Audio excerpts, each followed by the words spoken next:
Welcome to Norse Code, the number one podcast for your Minnesota Vikings. I'm your host and producer. My name is James Pagashnik. Thank you guys so much for listening. And at the other end of the tin cannon string, we have our analyst and co-host. You know him from numerous blogs and podcasts around the internet, most notably from theathletic.com. He is Mr. Useful Human, Arif Hassan. Arif, I don't know how to put into context a nice note from an elementary school music teacher, but this has been an odd day. Yeah. Shouts to our elementary school music teacher, by the way. One of the favorite teachers I've ever had in my career. That's great. What an odd day. What an odd week. Really. Yeah. The one of the more Norse code things that could ever happen ended up happening over the past week. Okay, so you'll explain that, and then I'll explain what someone in the Discord described it as. So, first off, welcome to Norse Code. Hope you guys are all doing well. We're going to take like 3 minutes here and describe the weirdness of everything that's happened over the past 2 weeks, because there's been a lot of weirdness. So we ended up, I got interviewed by the local, by the university I work at. And I thought this was going to be just a little thing that was sent around campus and not released to the public at large, as it were. As it turns out, it went straight to the Grand Forks Herald, which also meant it ended up getting printed throughout the state. And so there was this nice write-up about the history of the show and a bit about Arif and like how we kind of do the show and everything. Okay, all of that ended up happening. Like, I knew that it was coming, but it also came out like 3 weeks later than expected. Also, it came out right after I put out an April Fool's Day episode. So the first thing on people were driven to a show about Manscaped ads. So the first thing that people would get in their feed if they were to check it was Arif and I talking about Hot Dish at Home and Dollar Shave Club and Manscaped. I nailed that ad read, by the way. I listened to it because you just tweeted it out. I listened to it again. I crushed it. Yeah, we had a lot of fun. If you didn't listen to the last episode, check it out. We had a lot of fun putting out this full of ads version of a Norse Code bonus episode. All the new listeners too. So I get a text from, of all people, my mom last night saying, I got a letter, like a physical letter from my elementary music teacher. Like, oh, go on. My mom used to be a music teacher. This isn't the oddest thing in the world for her to get a letter from another music teacher. It is odd that I'm getting one. So I go over and take a look at it, and sure enough, it was addressed to both of us because we both had her, and it was a nice handwritten note about the article. But I'm just still sitting there, just like, and I shared it to you. It's like, this is the weirdest timeline. I don't understand this at all. This is so silly. And in the Discord, I spent the whole Saturday freaking out. Yeah,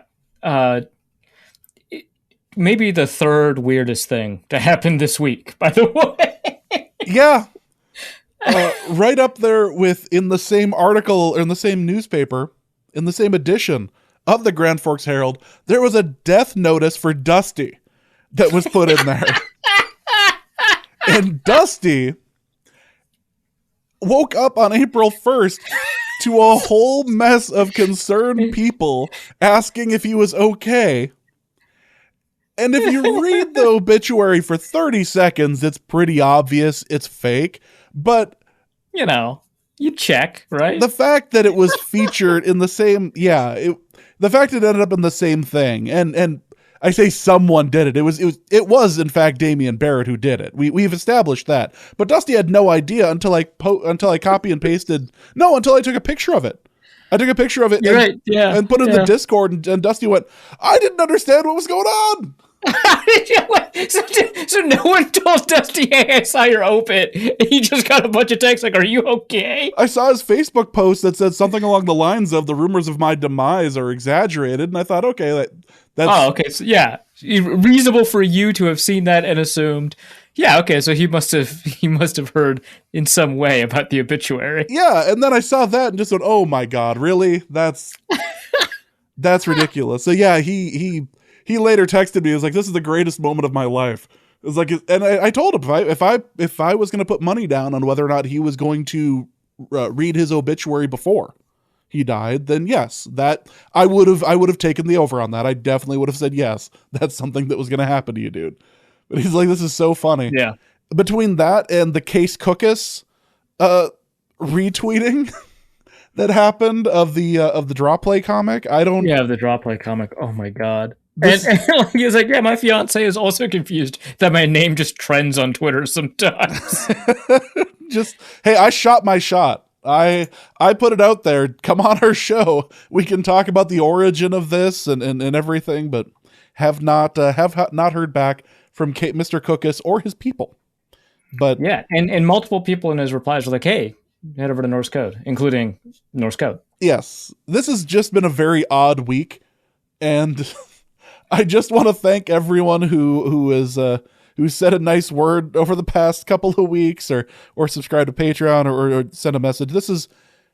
These are trying times, and by trying, I mean I don't understand what's going on, and I'm just trying to cope with whatever is going on. It's I keep saying that it's an odd life, but I don't think that I can properly describe it. So we're going to try to push forward here and welcome you to this episode of Norse Code. Hope you guys are all doing well.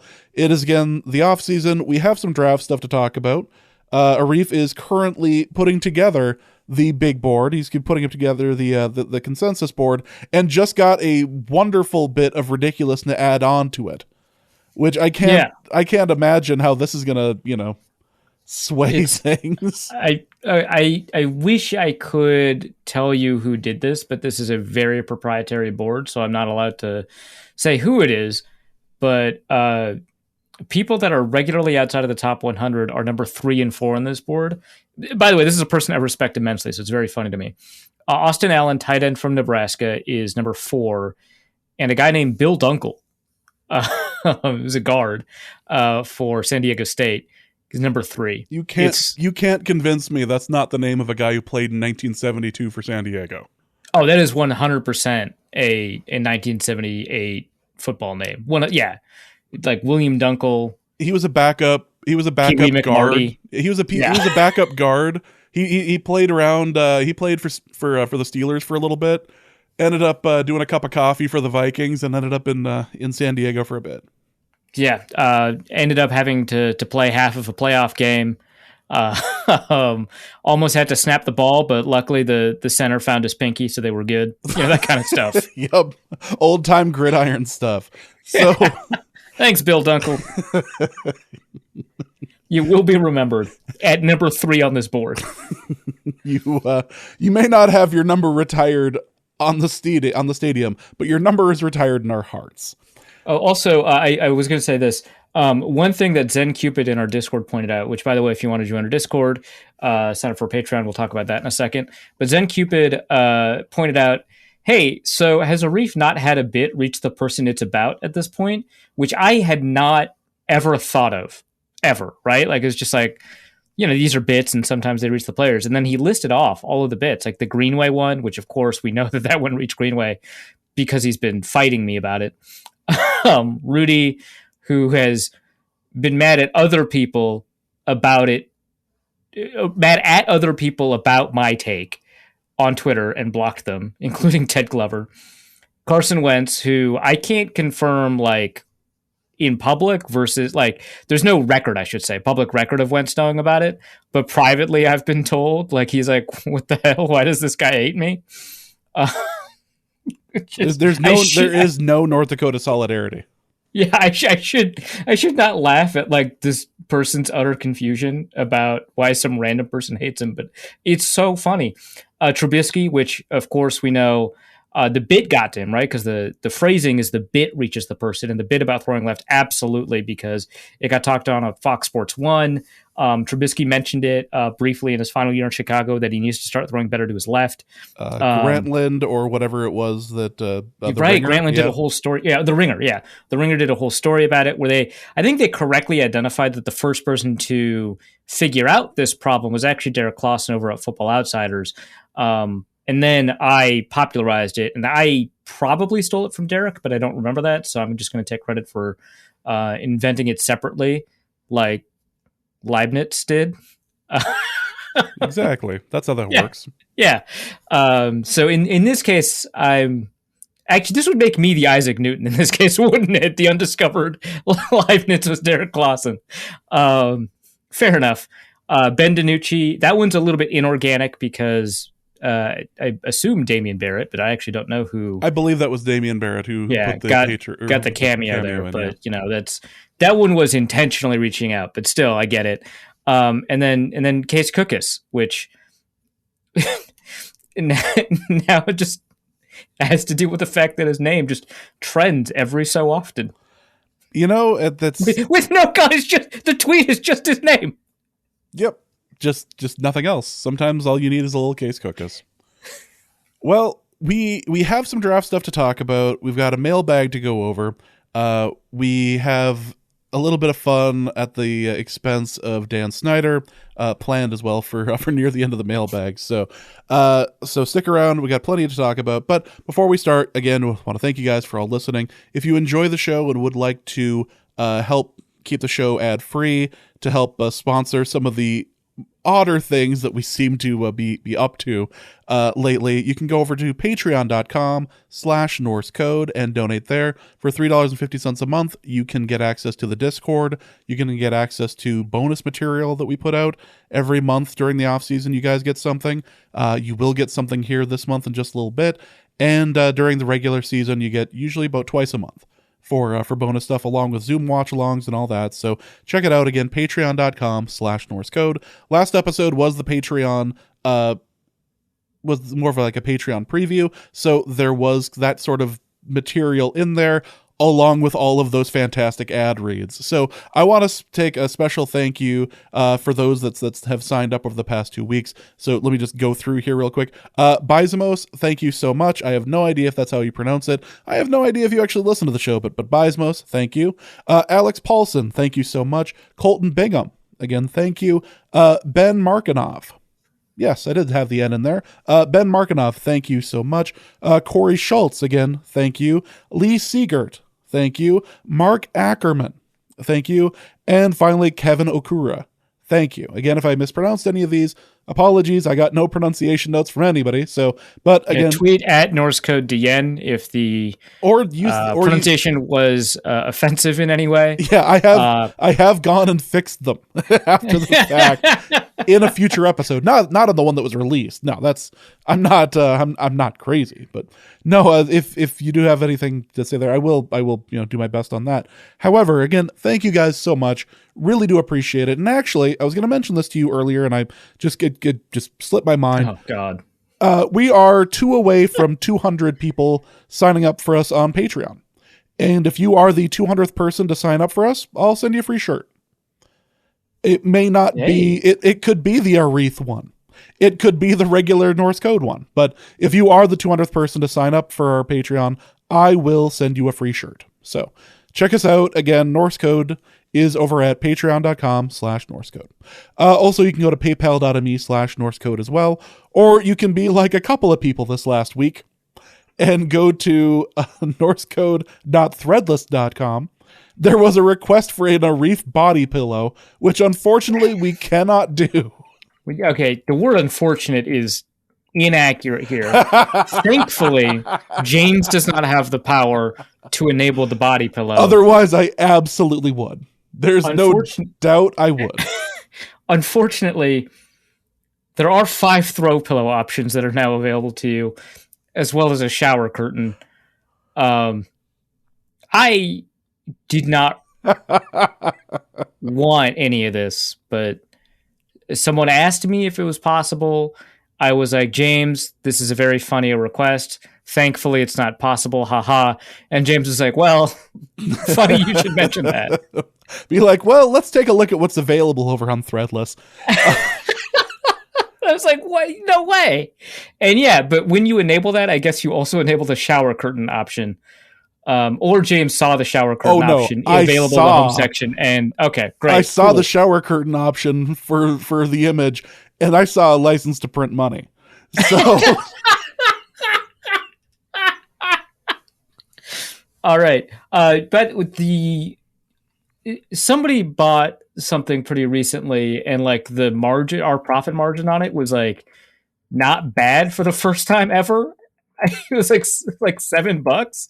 I have no idea what's happening, but I guess the Threadless is actually helping us now. So, if you want to support the show, first I'd recommend Patreon. But the Threadless shop is like not awful now. Yeah, if you need more Norse code, you can pick up your Aerith gear over at norsecode.threadless.com.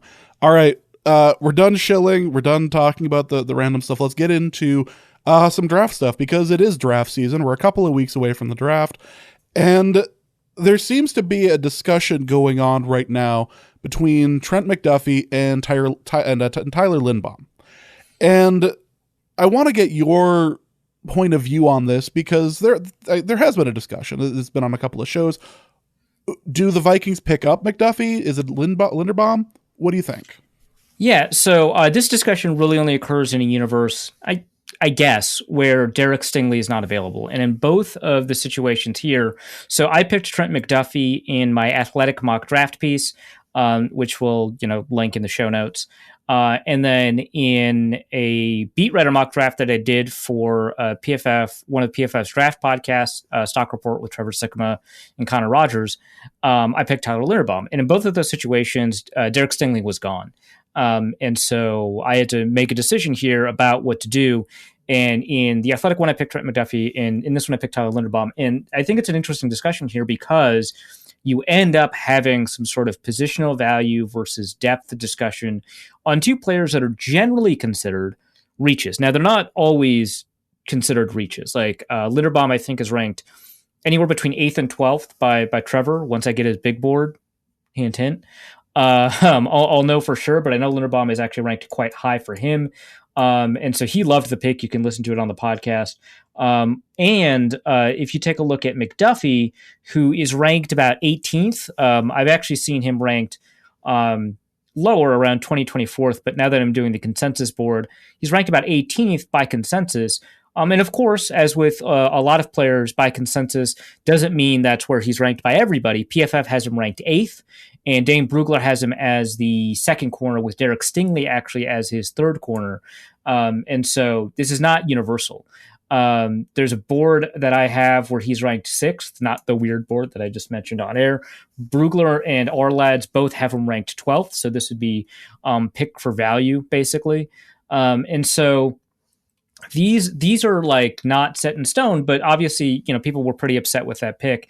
And I find it kind of funny, because I trashed a little bit McDuffie in two episodes ago. Just because I was like, yeah, I'm not feeling it. I think that the arm length thing is a concern. And it was kind of a throwaway line. And when I picked him, a bunch of people brought up arm length. And I assume like a lot of people have been talking about it. I don't think like I'm the guy that made this guy with like 29-inch arms suddenly have this arm length discussion around him. It's like one of the shortest arm lengths for a cornerback to be drafted in the first round in quite a while. It's going to be a talking point. But it is funny that like I didn't see a ton of discussion about his arm length. And then I bring him up, and then I draft him, and then a bunch of people respond to me with a discussion about his arm length.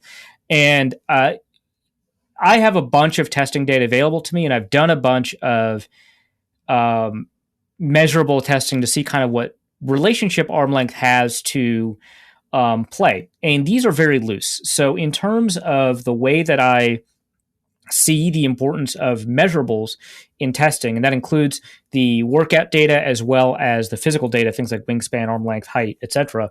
The way that I see it is that it constitutes less than a third of what I would include in an evaluation of a player. So if I have like 3 or 4 pieces of data, let's say I have 4 pieces of data, and those data are my scouts grade on a player based on their film, the most relevant production data I have on hand, the player's age, the day of the draft, and their athletic testing component. The athletic testing would be less than a third, maybe even less than a fourth of my evaluation of that player. And so that and it incorporates that relationship, that the arm length thing. And so that is part and parcel to the production scores that I put out. McDuffie right now, because he didn't do agility drills, but he's generally regarded as a quick receiver, if you input in average agility drills, he would end up with an above average athletic testing score, which is a score that includes arm length. If you give him slightly above average agility scores, which is where I'd feel comfortable putting him, he ends up with about a standard deviation better than the average draftable cornerback.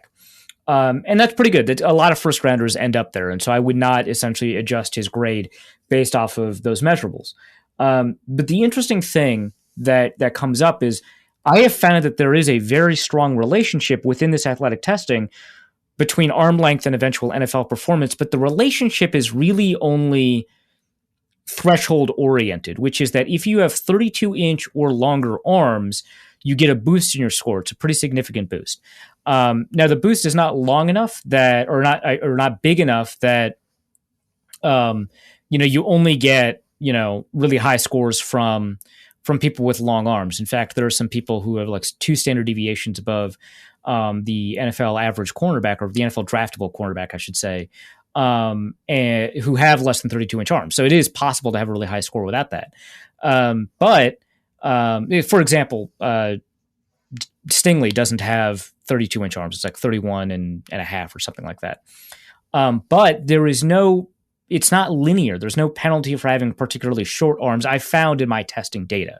And so there does not seem to be an appreciable difference based off of this very loose correlative data, which again, you're testing dozens of variables against a very difficult to measure metric, which includes like snap counts and starts and PFF grades and coverage data and all that. You're getting very like little in terms of its relationship, but from what I can tell, there's not a huge difference between 31-inch arms and 29-inch arms. And so him having short arms is notable and probably ends up in a film grade somewhere, but it is not so notable that I would adjust a grade spectacularly because of it. So that's just something to keep in mind. And one of the interesting things about this discussion is positional value, right? Because when I drafted Tyler Linderbaum, I'm drafting an interior offensive lineman, which has less positional importance, both in terms of what the most recent studies on positional value tell us. You could take a look at Eric Eager's report on PFF, and also in terms of how the NFL values these players in an NFL draft environment. Cornerbacks go higher and more often in the first round than centers do, even after you adjust for the fact that you've got more cornerbacks on a team than the centers. That interacts, I think, pretty interestingly with the landscape of the draft. Like when the Vikings drafted Garrett Bradbury, I kind of put aside my concerns about positional value, and I was like, hey, they got a guy they needed. It was in the first round. I think it was at 18. And so maybe they could have drafted and waited a guy later. But, I think that this was not necessarily the right move, but I don't think that I would be overly critical of it. Now, of course, Garrett Bradbury turned out not to be a very good player, and that colors my response. But also coloring my response is the fact that Elgton Jenkins and Eric McCoy were in the same draft and went, I believe, in the 3rd and 4th round, respectively, and ended up being really good centers. Now, this is all, I shouldn't say random, but we're using kind of one sample here to kind of poison the well a little bit. The Vikings also drafted Pat Elflein in round 3. He did not turn out to be as good as Elgton Jenkins, but it kind of reminds you that, this is a possibility, that you don't have to draft a guy in the first round in order to get a guy that's good at the position. As we saw in the very draft that the Vikings drafted center in the first round. So I get it. But the thing that's interesting to me is that this is not, to me, a very good draft for interior offensive linemen later on, like that draft was. With the Garrett Bradbury draft, which I think was 2018. I don't know. That draft was pretty good at the time for interior offensive linemen. Now, in retrospect, it turned out to be good, but it was good at the time for interior offensive linemen. So you could, in theory, just say, well, we're not going to get this guy, but we're going to get a starting quality player in the middle rounds. I don't really know if that's the case here, and I'll talk about 2 players that might go in the middle rounds later on in response to a mailbag question that kind of or maybe a good response to that. But I don't know that that's the case in this example. But here, I think at cornerback, you do have a good case that you're going to find players in the 2nd and 3rd round that you could maybe not trust as much, but could be good starters. So you could trade down a lot and get someone like Kyrie Elam from Florida. I know one or two people that have Elam as their number 2 cornerback in the draft, right behind Sauce Gardner. So you could do that. Kyler Gordon at Washington is potentially going to be available at the top of the second round, bottom of the first round. Or if you go into the second and third round, you could get somebody like Tariq Woolen, who's like really raw, but he's also this insanely fast 6'4" corner. He has been recorded running in the 4.2s. I think his combine ended up being a 4.2. I ended up also drafting Roger McCreary from Auburn. He's a nickel guy, so I'm not going to include him in this response. But you can find some cornerbacks that you can feel maybe a little bit more comfortable with, like Martin Emerson or MJ Emerson from Mississippi State. Is another good example of a second or third round guy that you might feel comfortable, just grabbing that maybe you could start right away. Or even Sauce Gardner's teammate, Kobe Bryant, spelled a little bit differently than Kobe Bryant, who ended up winning, All-American awards ahead of Sauce Gardner, partially because teams choose to throw at him instead of Gardner. And so he ended up with like some pretty good statistics. He was the less impressive of the two corners, but it is kind of funny that he ended up with the All-American and All-Conference awards while Gardner wasn't. But yeah, I mean, there are, you could possibly grab, the 2 corners from Alabama might be available in the 4th round. And these are guys that I think Alontae Taylor's gotten second round buzz. He's probably going to be available in the 4th. These are guys that I think have a better chance of helping you than some of the offensive linemen you can find in the 3rd or 4th round. Like I don't know that I'm a huge fan of Luke Fortner from Kentucky. I don't know that I'm a huge fan of some of these other Central Michigan tackle. I think some people talked about his guard as Luke Gadecki, Nick Pettifrere. I actually don't know how to pronounce his name, so I just went for it. I don't know that I love these guys as potential, second round, third round guys that you would feel comfortable starting. And so that's why I went with Linderbaum in that mock draft, because I thought I could pick up a cornerback later in theory. We didn't actually end up playing it out, but I thought that was possible that you could do that. And so the question then is not, would you rather have Trent McDuffie or Tyler Linderbaum on your team? Because I think a lot of people would end up choosing Tyler Linderbaum. But I think a great case or a better analytical case could be made for McDuffie, but it's rather which of these 3 players would you have? Would you rather have Tyler Linderbaum, Roger McCreary, and Tariq Woolen, or would you rather have Trent McDuffie? Let's pick a second round guy. Well, Darian Kennard would not be a Viking. Nicholas Pettifrere,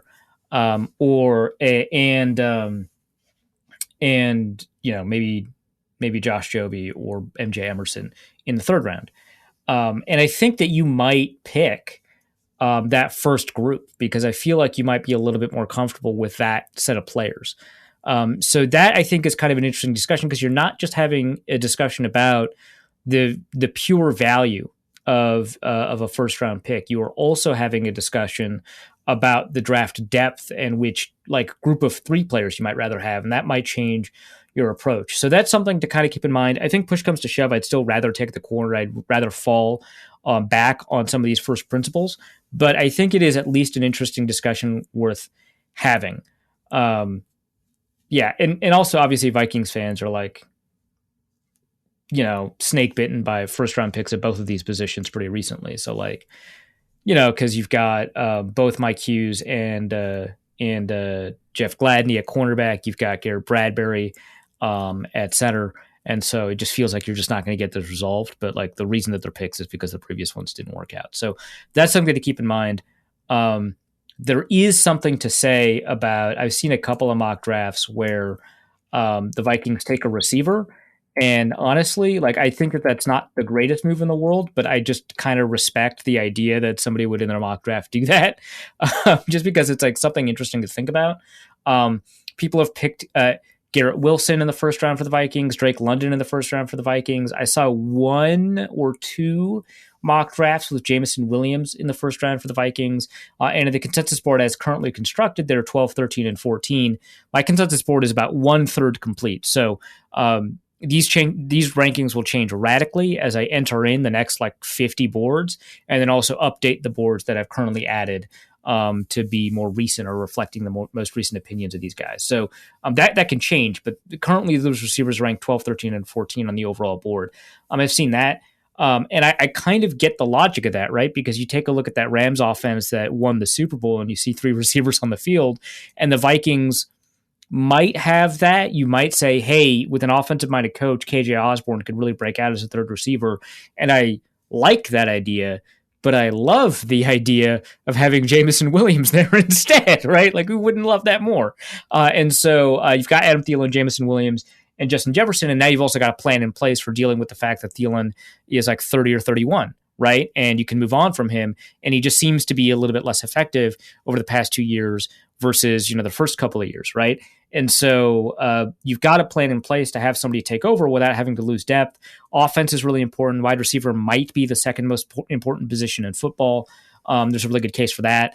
And so drafting that receiver, even though it's not, a typical need, feels like it makes sense. And then, of course, you can say stuff like, hey, the Vikings drafted Adrian Peterson when they had Chester Taylor. That worked out. The Vikings drafted Randy Moss when they had 2 great receivers. One of them was a Hall of Famer. That seemed to be fine. So you've got a couple of those examples, ready. And I like the thought process there. But I don't know that the top of this receiver draft reminds me of the top of the past couple of receiver drafts. And so having a top receiver here it feels less valuable to me than having the top receiver over the past couple of drafts. Especially when you have kind of the depth available here. Like if you have a Jahan Dotson potentially in the second round, or the NDSU receiver I won't name, or George Pickens. I like him a lot. He's mean as hell if you want a really good blocking. I mean, the Vikings have a bunch of great blocking receivers. KJ Osborne and Adam Thielen are both really great at it. If you want another guy who won't just block but will attempt to fight opposing linebackers, George Pickens seems like a good pick for that.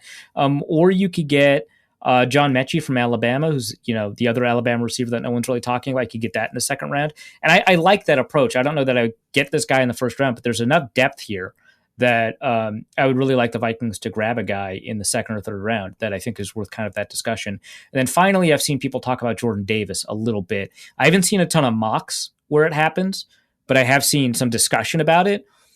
And Jordan Davis is like one of my favorite players in this draft. Absolutely. And I've watched a lot less college football, both for film and evaluation purposes and just for recreation purposes, just to watch college football, than I do at this point in most years. And also than most people who have opinions on these guys, which, a lot of people have opinions on these guys. Haven't watched a ton, but a lot of people have. And so, treat it with a grain of salt. But Jordan Davis is absolutely one of the most fun players to watch in college football, even though he only had like 330 snaps or something this year. Who cares? He is so fun to watch. He's crazy athletic that shows up on the field in very obvious and clear ways. He had one of the best combines in NFL history. It's like up there with Aaron Donald and Jerick McKinnon's combines from 2014. It is absurd how good it was. Like, it was better than Dontari Poe's combine. And he was, when I initially did this draft work, found that Dontari Poe had like a top 10 combine of all time.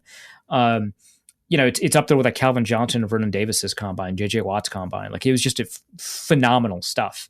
And he's a fun player to watch. He plays a less important position. And you're probably not going to get a ton of snaps from him. I think that you'll get more snaps from him than Georgia did. I think that is just kind of the way that the Georgia defense is constructed. But you might just not get very much out of him. Plus, the Vikings have 2 nose tackles kind of already, or 2 nose tackle type players in Harrison Phillips and Dalvin Tomlinson. Now, you could put both of them at defensive end. Both of them have played 3-4 defensive end a lot in their college and NFL careers. And you just put Jordan Davis a true nose and you're fine. It is not a great positional value question for the Vikings. I would say that the Vikings should not do this, but I would have a lot of fun watching it. There are just sometimes picks that are probably not a good idea that I'd have a lot of fun watching. If you relitigated the 2007 draft and you said, hey, which one of these picks would help the Vikings the most, you might not come away with Adrian Peterson, even though he turned out to be one of the greatest pure runners of all time. You might come away with somebody else who Calvin Johnson was selected before Peterson, and I believe Patrick Willis was too, but that turned out to be like a Hall of Fame draft. So there could have been some other players at more important positions. So I don't know. But those are kind of the conversations that people are having. And all of these conversations are basically if Derek Stingley isn't there. So I think the next portion of this podcast should be about that question. I like the idea that despite everything, there is still a dream of another wide receiver out there. People love receivers, right? Like they just love receivers. It's hard not to talk about, like, well, man, what would it be like if they got another receiver? Like, what if, the Vikings had an opportunity to grab, Devonta Smith last year, and then they would have Devonta Smith and Justin Jefferson and Adam Thielen, and holy crap, how cool would that have been? Meanwhile, Rashad Hill is protecting Kirk Cousins, in the second half of the season. And then when Dakota Dozier gets cut later this year and ends up re-signing with Minnesota, meanwhile, we managed to sign Julio Jones off of the street for no good reason. Yeah, right, exactly. Yeah. But yeah. People do love wide receivers. You are absolutely right. And it's so easy to envision, what that would look like, right? Like it's so difficult to say, that people can't imagine what that looks like in their head, right? Like, what it looks like. It's another receiver, and the Vikings fans in particular knows what it looks like because, half of them have 3 deep posters or had them at one point in their life, right? Like, yeah. What if our worst receiver was Jake Reed? Can you imagine? Like that rules. So I get it. But the receiver discussion is always alive and well, and you can justify it, right? Because Adam Thielen is like 31 and does not have a ton of security in his contract, just negotiated for more. Talked a little bit about it today, which that's the only presser today that I thought revealed anything interesting. We'll talk about that in a second too. But before we get to the pressers, let's talk about the Derek Stingley thing real quick. Yeah. Potential Vikings player? Yeah, and in the mocks that I had seen, right, and that I was taking a look at, like Dan Brugler's mock and the mock that Trevor did, the mock simulation that I just ran, one or two other mocks that I was looking at, he was never available for the Vikings, right? And then his pro day occurs and he runs like a 4.37 or some absurd, speed that, coming off of a foot injury, you should not be able to run. Fine. And it just feels like that, he inevitably wasn't going to get there. And so I tweeted out, like, I don't think he's going to be there at 12. I'm sorry. And then I took a look at a bunch of mock drafts at the NFL mock draft database, which I want to shout them out real quick because I did my piece on simulators, right? On mock draft simulators. And that piece was written, it was published last year, but it was actually written 2 years ago. And I did not know about a couple of the simulators that were out there on the market, including the one over at NFL Mock Draft Database, which someone else has, I'm not going to say stolen, but has rehosted on their website. I'll probably just contact Mock Draft Database directly and let them know.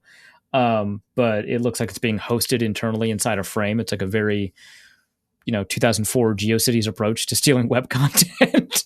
But it's a very useful one. And then also there's one at Pro Football Network, and they reached out to me and they're like, hey, is there any particular reason you didn't reach out to anybody over with us or talk about our simulator at all? And I was like, yeah, it's because I wrote the piece 2 years ago. As it turns out, totally fair. Yeah. And they're like, oh, I get it. Well, if you could visit the website and let us know what you think, we'd appreciate it. And it's a pretty good one too, and it has trades. And I think one of their bits is that you don't necessarily have to pay to be able to enable the trades and stuff like that. I don't know if that's 100% true, but I encourage people to check that out, especially as people have been using the PFF one a lot, which is great, but has some wonky trade logic. The Draft Network one a lot, which is the one I featured in the piece a little bit more than the others, and the one over at Fanspeak run by Shoop, who has been really kind to me over the years. And so those are great, and I encourage people to check it out. But if they want kind of like a different machine logic running their draft simulations, just to get a kind of a different understanding of what that might look like or how the draft might play out, I absolutely encourage people to check out the ones over at Mock Draft Database, as well as the one at Pro Football Network. But yeah, the Mock Draft Database has been really excellent in terms of being able to compile a lot of mocks. Great. It does what it says on the tin. But yeah, if you take a look at the mocks from April 8th on, which the LSU Pro Day, I believe, was on April 7th, that's about 53 mocks. And if you just look at the number of mocks where Derek Stingley is available, it's about the same. It's 66% instead of 67%. It's basically 2/3 either way. And and his average draft position moves up, but that's mostly because he gets drafted at 7 and 8 and 4 a little bit more often. And he gets drafted at like 22 a little bit less often. But he still is available to the Vikings, which is the critical question, at 12 more often than not. And so I might have been wrong about my assessment based off of the small sample I had seen of whether Derek Stingley would be available. So from a distribution perspective, there is a really good chance that the Vikings will have an opportunity to draft him, or even draft him ahead, or even draft Trent McDuffie ahead of him. Because again, he is not unanimous cornerback 2. That is just the assumption. Like, that is baked into the consensus board. Like, most people have him as cornerback 2, and so in the consensus he appears as cornerback 2. But there are a lot of people that prefer him to Derek Stingley. A lot of people, because his play on the field is fantastic, right? You wouldn't be a first round pick otherwise. He is really athletic. He's not like Jalen Ramsey athletic, but he's really athletic, and he's got really good production. And so that. There are people that prefer that over somebody whose best season was 2 years ago as a freshman. Now, Stingley's freshman season is one of the best college cornerback seasons we've seen, period, like regardless of whether or not he was a freshman. Like, it's up there with like Patrick Peterson and Tyrann Mathieu, to name some other LSU guys. In terms of cornerback performance, Marcus Peters at Washington, like, it's up there, right? Derek Stingley had a really phenomenal freshman season, and there's like pretty good reasons that the last 2 seasons weren't all there, right? There's the pandemic year where he was clearly disinterested, and then he had like that foot injury, and so but those kind of play into it. And then there's this kind of swirling rumor that I don't really believe, but like is definitely part of the conversation about the fact that he might not love football that much. I mean, you don't have that issue with Trent McDuffie. Dane Brugler called him maybe the most intelligent player in this draft, like regardless of position, like one of the most intelligent players in the draft, if not the most intelligent player in the draft. Plus, he loves football. Is like consistently recognized as a team leader. That's not a question with McDuffie as it is for Stingley, right? And so the Vikings might prefer McDuffie over Stingley. So it's entirely possible that Stingley and McDuffie are both available at 12, and the Vikings pass on Stingley for McDuffie, right? That's not a scenario I envisioned in my mock. Both of those scenarios were with Stingley gone. I would have picked him. But, that's a universe you should prepare for, that is certainly possible. So, yeah, I mean, there's a distribution of mock drafts where Stingley is available to the Vikings very often. In fact, he goes to the Vikings about 41% of the time if you only look at mocks going all the way back to the beginning of April, and 34% of the time if you go back to all mocks that occurred after Stingley's pro day on the 7th. And in those mocks, the reason he's at 34% and not 40% is because he goes at 13% of the time, right after the Vikings. And so the pick selection at 12 and 13 is 48% for both, basically. And so he goes about half the time at the 12-13 range. That's the distribution of Stingley picks. Sometimes you see him at 10, which I believe is the Jets, and sometimes you see him at 8. It's interesting because like a lot of these teams have 2 picks in the top 10, like the Giants and the Jets. I think there's like another team that has 2 picks up there. And so it's just like, yeah, and they all need cornerbacks. And so, they might not pick a cornerback first, right? Like the Giants might go like Evan Neal or something. And then in the second pick, they might pick a cornerback. And you're like, crap, never mind. So these are all like well within the realm of possibility. The Saints could package together their 2 ones and trade up and grab a cornerback. I don't know. But like these are all like things that we should think about. But Stingley's availability, I think he seems more available than I thought he would be. We'll see mocks increase in accuracy as you get closer to the draft, despite it being like lying season or whatever. I think it turns out that people that do these mock drafts, generally speaking, do a decent job of filtering out what rumors are spread by teams in order to tank a player's value, and what rumors are spread by teams because that's what they believe. They generally do a pretty good job filtering. So the mocks before the draft tend to be a little bit more accurate. So we'll see if Stingley moves up the mock draft database from there. So that's something to keep in mind. But yeah, that seems to be the central question for Vikings fans, is whether or not Stingley is going to be available. Well, let's talk about some pressers, because there were a couple of pressers here today, and they featured some pretty prominent players, including Kirk Cousins. We had Kirk Cousins and Adam Thielen and Jefferson specifically, but there were a whole mess of people. Did we learn anything from the Cousins one other than he really wants to retire in Minnesota? Yeah, that one got memed around a lot. That was pretty funny. Yeah, Kirk Cousins said he wanted to retire a Viking.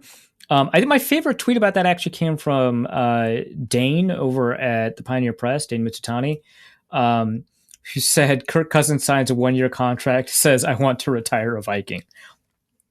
Beautiful. Just a beautiful headline. Yeah, he got a 1-year contract extension, or functionally a 1-year contract extension, and then said he wanted to retire a Viking in the middle of his career.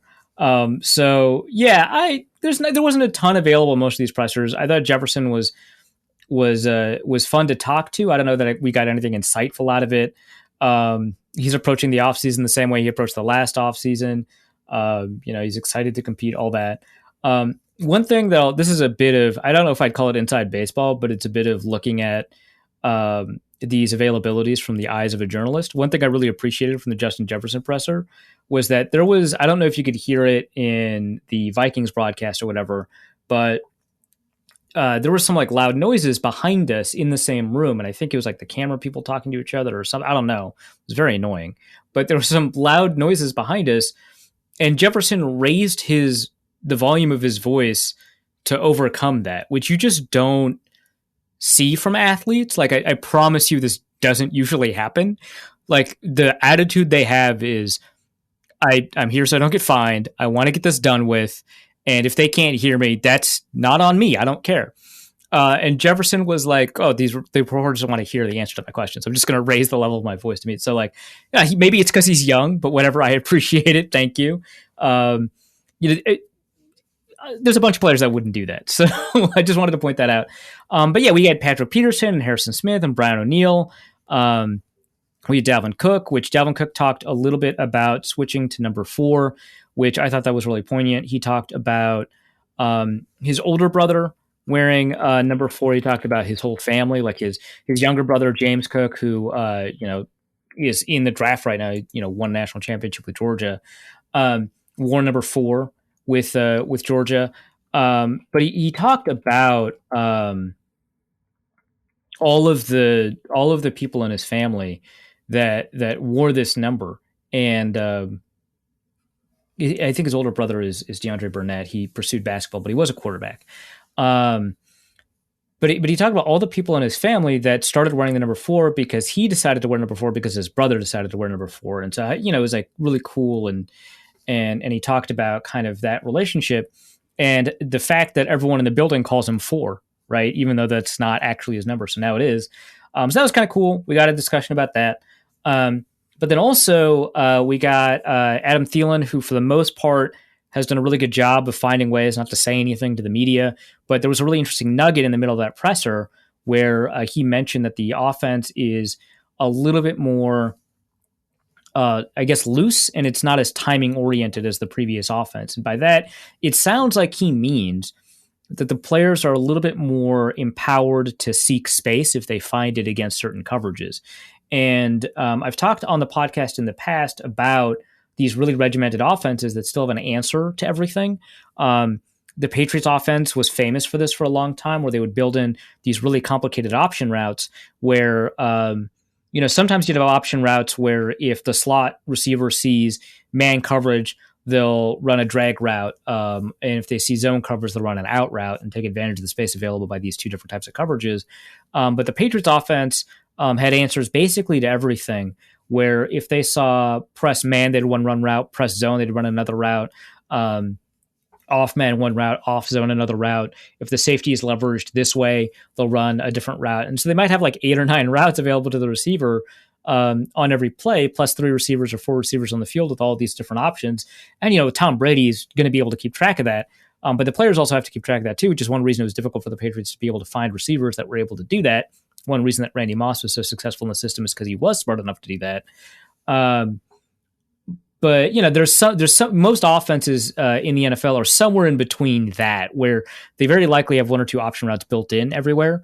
And Adam Thielen has always demonstrated a level of creativity, which has sometimes frustrated Kirk Cousins, but most of the time has worked out, where he'll make a decision on what to do with the route. So he turned One of the game tying touchdown against Green Bay a couple of years ago, I think was meant to be a corner route or a fade route to the corner of the end zone, and he turned it into a wheel route because of the leverage, which is a somewhat significant change. He ends up in the same place, but it forces Cousins to change what his eyes are doing, and so those are always kind of in there. But he talked about it as if it was a little bit more casual than that, as if a player might be able to see space and then occupy that space and not have a set of rules that they follow, but a set of principles that they follow instead.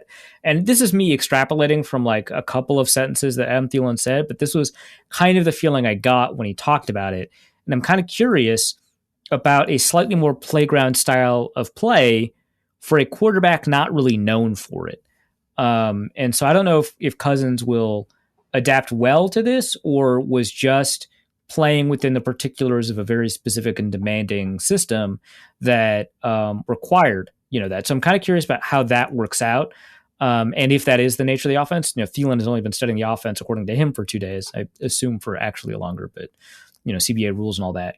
And Thielen also mentioned that Cousins has a little bit more latitude to call plays at the line of scrimmage or change plays at the line of scrimmage, which he's always had a lot of latitude, but more was an interesting choice here because he might just call a play, right? Because most quarterbacks, when they have quote unquote latitude at the line of scrimmage, very often they have the latitude to change one receiver's route, right? Which Cousins had that opportunity, right? Or kill a play to go into the backup play that was also called in the huddle, or go into a one-word play call, which they practice all week, just for a particular situation. And so he might be able to call 3 plays or change one receiver's route. And here it sounds like with more latitude, he might be able to like just call a play. So we'll see how that goes. But that was the most interesting part of the presser to me, was the way Adam Thielen talked about the offense. I think he wasn't trying to say very much. Like his opening statement, he used the word excited like 7 or 8 times, or some version of the word excited. It was like whatever. But he talked about that a little bit. I'm kind of curious. I'm going to reread that portion of the presser and see if I can kind of extract something from it. And if I can get a little bit more in terms of quotes from the head coach and see a little bit more in training camp, might be able to write a story about that. But that was the most interesting. We had some availability yesterday with some of the players that I mentioned, and it was pretty boring. So I was glad to be able to get something out of today. So there was a question in the mailbag, and I didn't actually include it because I wasn't sure exactly how to ask it. But what is to ask it? Well, what is the feeling in the building right now, as far as kind of moving forward? Is it Thielen seemed to be excited about a few things, but what is the overall kind of feeling that you're getting from the players? Yeah. I'll start it by saying I don't think it matters, which is a very cynical, but also I've been covering the Vikings for a long time take.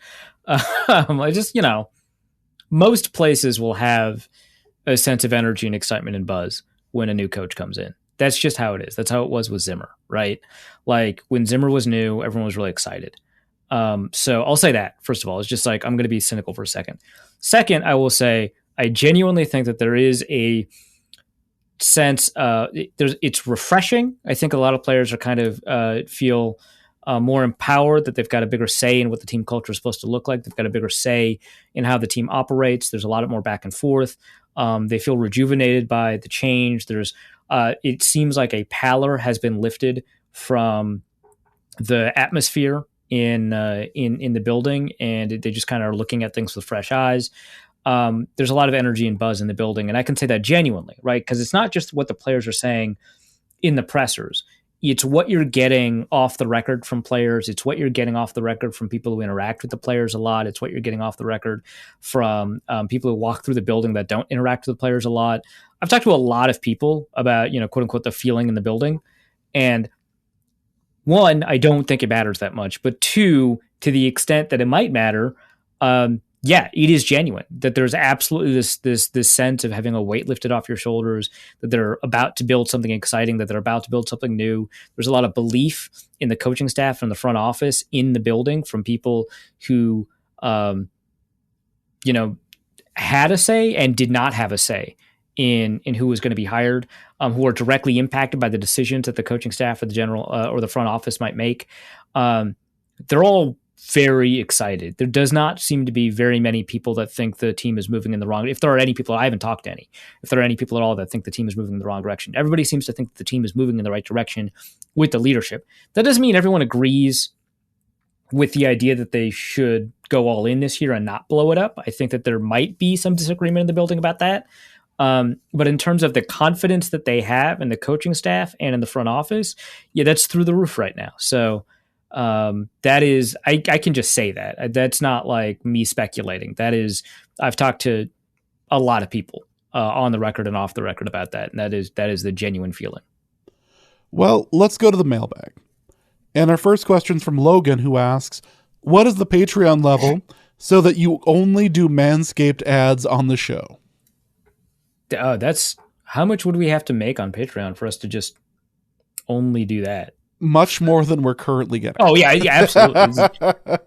Let me be abundantly clear.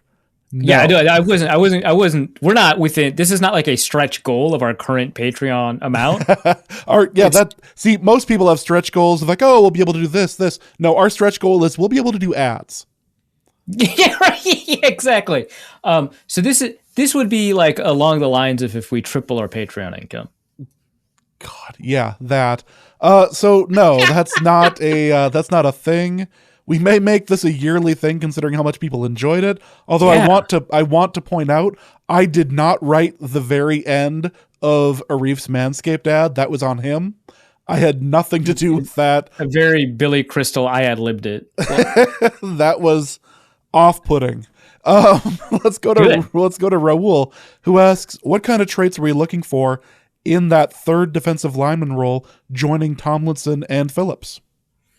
I think the Vikings are, and what I would look for, so in this case, I think we're aligned. I don't know for a fact, but I think we're aligned on this one. A pass rusher. I would look for somebody who weighs less than 310 pounds, probably. I wouldn't say ideally. Like ideally, you'd get somebody who weighs 320 pounds and runs a 4.240 or whatever, right? And has like a 3.9 second short shuttle into 6.8 second 3-con, right? Like you want, yeah, God would be great. But, or failing that, healthy JJ Watt, right? But I think you're probably looking for somebody who is 290 to 305 pounds. Maybe you go lighter if they're athletic enough. Maybe you go heavier if they move well enough. But I think you're looking there, and you're looking for somebody that has good get off the line of scrimmage, times the snap really well, and just finds a way. It doesn't necessarily have to get in the backfield. Obviously, that would be ideal. Again, ideally, you're looking for Aaron Donald, but like finds a way to cause problems for people, preventing you from getting in the backfield. It doesn't have to get in the backfield, but if you create issues where offensive linemen have to be awkward in picking you up, the running back hesitates about what their pass protection strategy is going to be, the quarterback keeps an eye on you, then you might be able to create some opportunities for like Phillips and Tomlinson to do some stuff, but more importantly, create opportunities for Zadarius Smith and Danielle Hunter. Like that's what you're looking for, which is why you wouldn't necessarily have to pick a guy in a normal defensive draft in the first round. Here, it's a really bad defensive tackle class, so you might have to pick higher than you'd be comfortable doing. Like maybe pick a 5th round guy in the 3rd round or something in order to be able to do that. But yeah, you're looking for a quick pass rushing guy to complement those two, especially because like I don't know what the Vikings 3rd down package looks like right now. Like maybe Jalen Twyman, works out, right? Like maybe 6th round pick from Pitt, Jalen Twyman, who had a really good 2020, but I don't think he was on the field in 2021 and worked out to add strength and not speed, and had, I would argue, an abysmal pro day, but he did bench a lot, so good for him, and then got injured, right? Like I wouldn't count on that, but maybe he works out and maybe he looks like the guy that had a really phenomenal 2020 season.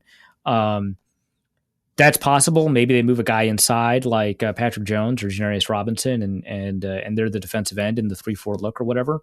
But I think that you're probably looking for a new guy, because I don't think Armand Watts is it. I don't think Jalen Twyman is likely it. You maybe, James Lynch, the Baylor guy that got moved to nose tackle, but played kind of the 4 technique at Baylor. Maybe that guy is that guy, but I don't know. I feel like once you change a player's position in their body, it's difficult to go back. So I don't know. But I think that's what you're looking for in terms of traits. Somebody who's quick, has good get off the line of scrimmage, and can create some pass rushing problems. Also from Raul, he asks, has someone in the top 5 of the consensus board fallen to pick 12? I feel like this could be the year. It could be. I don't know who you think that is. Maybe it's Sauce Gardner. I think he's typically in the top 5. But my current top 5 in the consensus board, again, super subject to change, because only a third of the boards are in, and a lot of these boards were updated on April 6th. But the top 5 are Evan Neal, Ike Ekwonu, Kyle Hamilton, Aiden Hutchinson, and Kayvon Thibodeau. So that does not include Ahmad Gardner, who's 6th. I think it is possible that either Hamilton or Thibodeau fall to 12. And if that happens, I think the appropriate thing actually would be to trade down, but I would not hate drafting either of those dudes, honestly.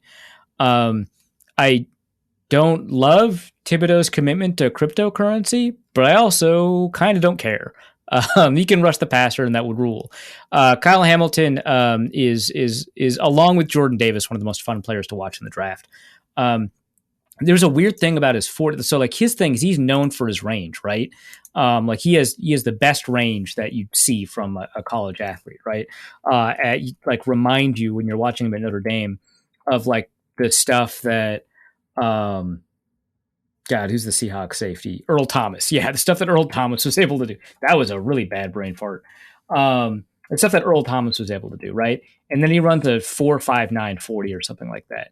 Like, that's very weird. You'd expect somebody with that kind of reputation to run like a 4.3 basically.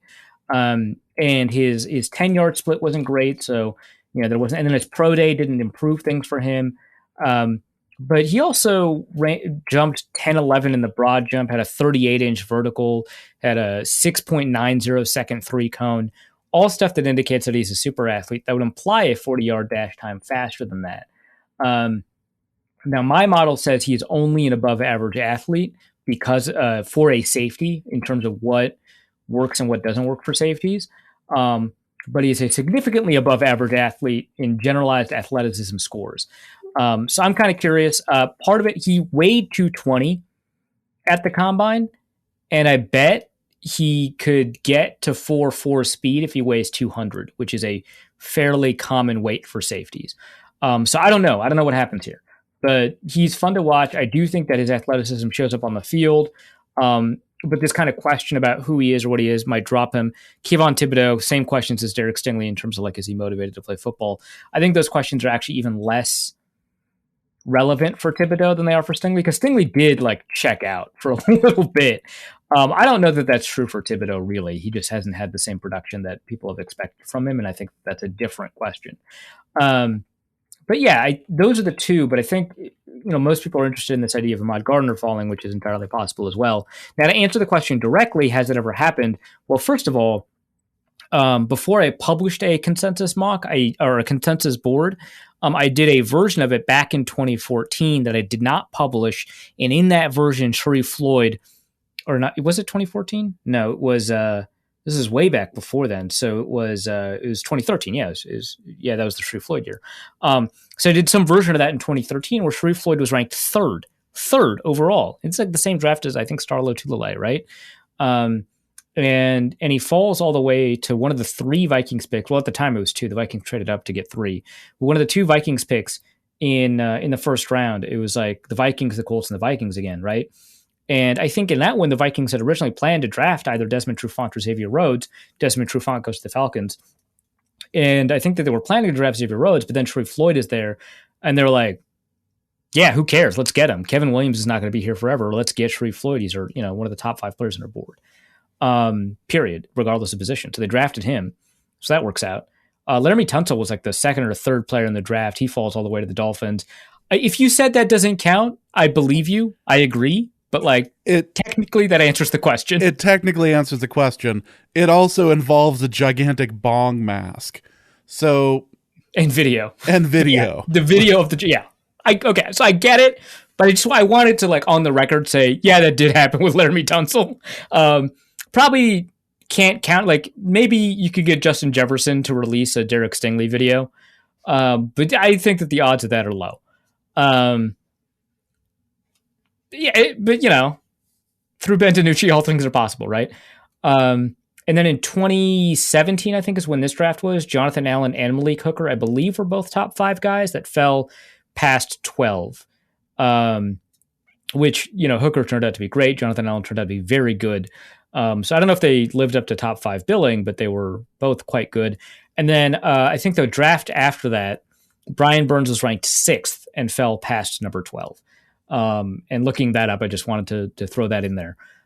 So yeah, that happens. I wouldn't say it happens all the time because it didn't happen last year or the year before. So it clearly doesn't consistently happen, but it does happen. So, it could be another year where that's the case. I specifically looked at 2017 through 2021, but I did remember the Sharif Floyd thing just from way back. So, anywhere between 2014 and 2016. So I guess in those 3 drafts, it could have happened. I think it may have happened with Teddy.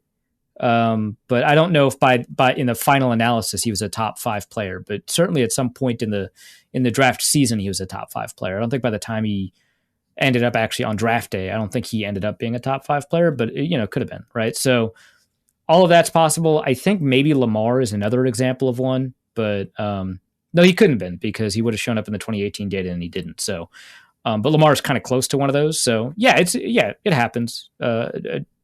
Often enough that I wouldn't lose hope of it happening, but I also don't know which player you're, very interested in. Because if it's like Aiden Hutchinson, the Vikings should draft him or whatever, but that just doesn't feel like the one that the Vikings fans are like. Or if it's Evan Neal, I guess he could play guard. That's kind of a weird one to hope for. I have a feeling the player that he has in mind, he has a mask bong video of. Will it work again? It would have to be a different video, but it would work again. But I don't think if it's that specifically that video, I think people would be like, that's fake. Draft him. Well, see, there's a rule in wrestling. It's a trick. Get an X. There's a rule in wrestling where you can't revisit a gimmick or a storyline. It has to be 7 years between. Otherwise, it doesn't work. So it's possible that if you wait just a little bit longer, what's old is then new again. So you could roll it out then, but it's too early for that. Tunsil. What does George Lucas say? It rhymes. That's yeah. So when it rhymes again. So Tunsil was drafted in 2016, right? So, we're pretty close. We're close. We're not there next yet. year. Next year. Yeah, that's maybe the year after. Yeah, let's give it that extra space just in case. Ed Donatello asks, if you had to devote your entire personality to pounding the table for a single day 3 prospect from now until the draft, who would it be and why? And then this goes along with the next question from Alexander. Who do you see as potential late round gems in the upcoming draft? I just wanted to combine those 2 questions. I don't have one this year. Very often I have one, right? I watch it, but the guy that I was crazy about a couple of years ago that turned out to be good, so therefore I remember him because I was right, is Kareem Hunt. Now, obviously, he turned out to be a bad person, right? It's I thought he was a really good player. He got drafted in the 4th round, turned out to be a good player. I guess to balance that out, I'll also say I did not like Alvin Kamara at all. So, there we go. There's the miss to go with my hit. But I don't have somebody I'm that invested in. So I'm going to name a couple of players that are ranked below 64 currently on the consensus board that based off of either stuff I saw at the Shrine game, stuff I saw in the athletic testing, or stuff that happened when I was talking to people I respect who do a pretty good job of, in my opinion, evaluating some of these guys. Here are some names. So Tariq Woolen, the cornerback from UTSA, I already mentioned him, 6'4" corner that runs a 4.2. Crazy good, 33-inch arms or something like that. Crazy good measurables and athletic testing. Obviously raw as hell. If he wasn't raw as hell, he'd be a top 5 player, basically. If he was remotely ready to play on day 1, no chance he gets out of the first round. So crazy super athlete. Apparently has pretty good football character from what I know too. Trevor mentioned that one of the only mid-round guys that he would pass up for drafting Tyler Linderbaum or Zion Johnson in the first round is Dylan Parham from Memphis. I haven't watched this guy. There is unfortunately also a tight end named Dylan Parham for a different school. And so both of them are screwing up my consensus board data. So I do hold that against them. But, that is a player I think to keep an eye out for. I think Brandon Thorne also likes him. And then along the same lines, center/guard Cole Strange, I believe from Chattanooga, is somebody that has a bunch of athleticism, tested through the roof, looks like he'd be a good fit for the Vikings. And I saw a couple of clips on Twitter, which is basically the same as watching film nowadays. And those clips were, pretty complimentary. People like him. Cade Otton from Washington is a tight end that I think a lot of people like. That there's just not, I think, a ton of buzz on the tight ends in this year's draft, and it's a pretty, I'd say, a solid class. Like you're not getting, you're not getting a Noah Fant or a Hawkinson or whatever, but it's a pretty solid class, I think, in the mid to late rounds, and I think he's kind of one of those guys that stands out to me.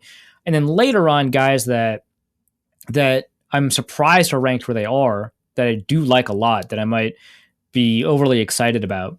Skylar Thompson, Kansas State quarterback. I thought he had an awful Shrine Bowl, by the way. So this doesn't have anything, or I shouldn't say Shrine Bowl. His Shrine game performance was actually really good. His Shrine practices were abysmal. But somebody DM'd me and was like, "Hey, what do you think of Skylar Thompson?" And I told him, I've only seen him at the Shrine Bowl, and I thought he was awful. And he was like, "He's my quarterback one." And I was like, "What the hell are you talking? What do you mean quarterback one? Get out of here." We talked about it. He sent me some clips, so obviously that means I scouted him. And then I brought Skylar Thompson to a quarterback guy who I wish I could name, but I can't. I was like, "Hey, what do you think of Skylar Thompson?" He's like, "You shut up about Skylar Thompson. He's my secret." I was like, "That's kind of a weird thing to say, but okay." So there's some people that are like really into Skylar Thompson. So now I'm into Skylar Thompson. Cam Jurgens, center from Nebraska, he was the second best tester among all centers in my data. The first best tester was Tyler Linderbaum. I like what I've seen from. I actually did watch a little bit of film on this guy, so I liked what I saw from him, and I know Brandon Thorne likes him a lot. He seems to be going in the late rounds. I'm still surprised at where he is on the consensus board. Let me look it up real quick. Although I might have to clean up the data because the consensus board is insisting he's a cornerback, so maybe there's something wrong there. But he's a center. And he's ranked 125th on the board, and that just seems wrong to me. I feel like he'd be much higher. And then Kyle Phillips, a slot receiver from UCLA that I like a lot too. So those are the guys. If I turn a guy into my personality, it's probably Skylar Thompson because I think that's very funny. But I don't know that I'm as invested in these draft prospects this year as I am most years. PMH asks, does Stingley's 40 time really drive him up draft boards as much as Vikings Twitter thinks it does? It seems like most people viewed him as a distant second to Sauce, and now it's unlikely either will fall to 12. Is it all hype?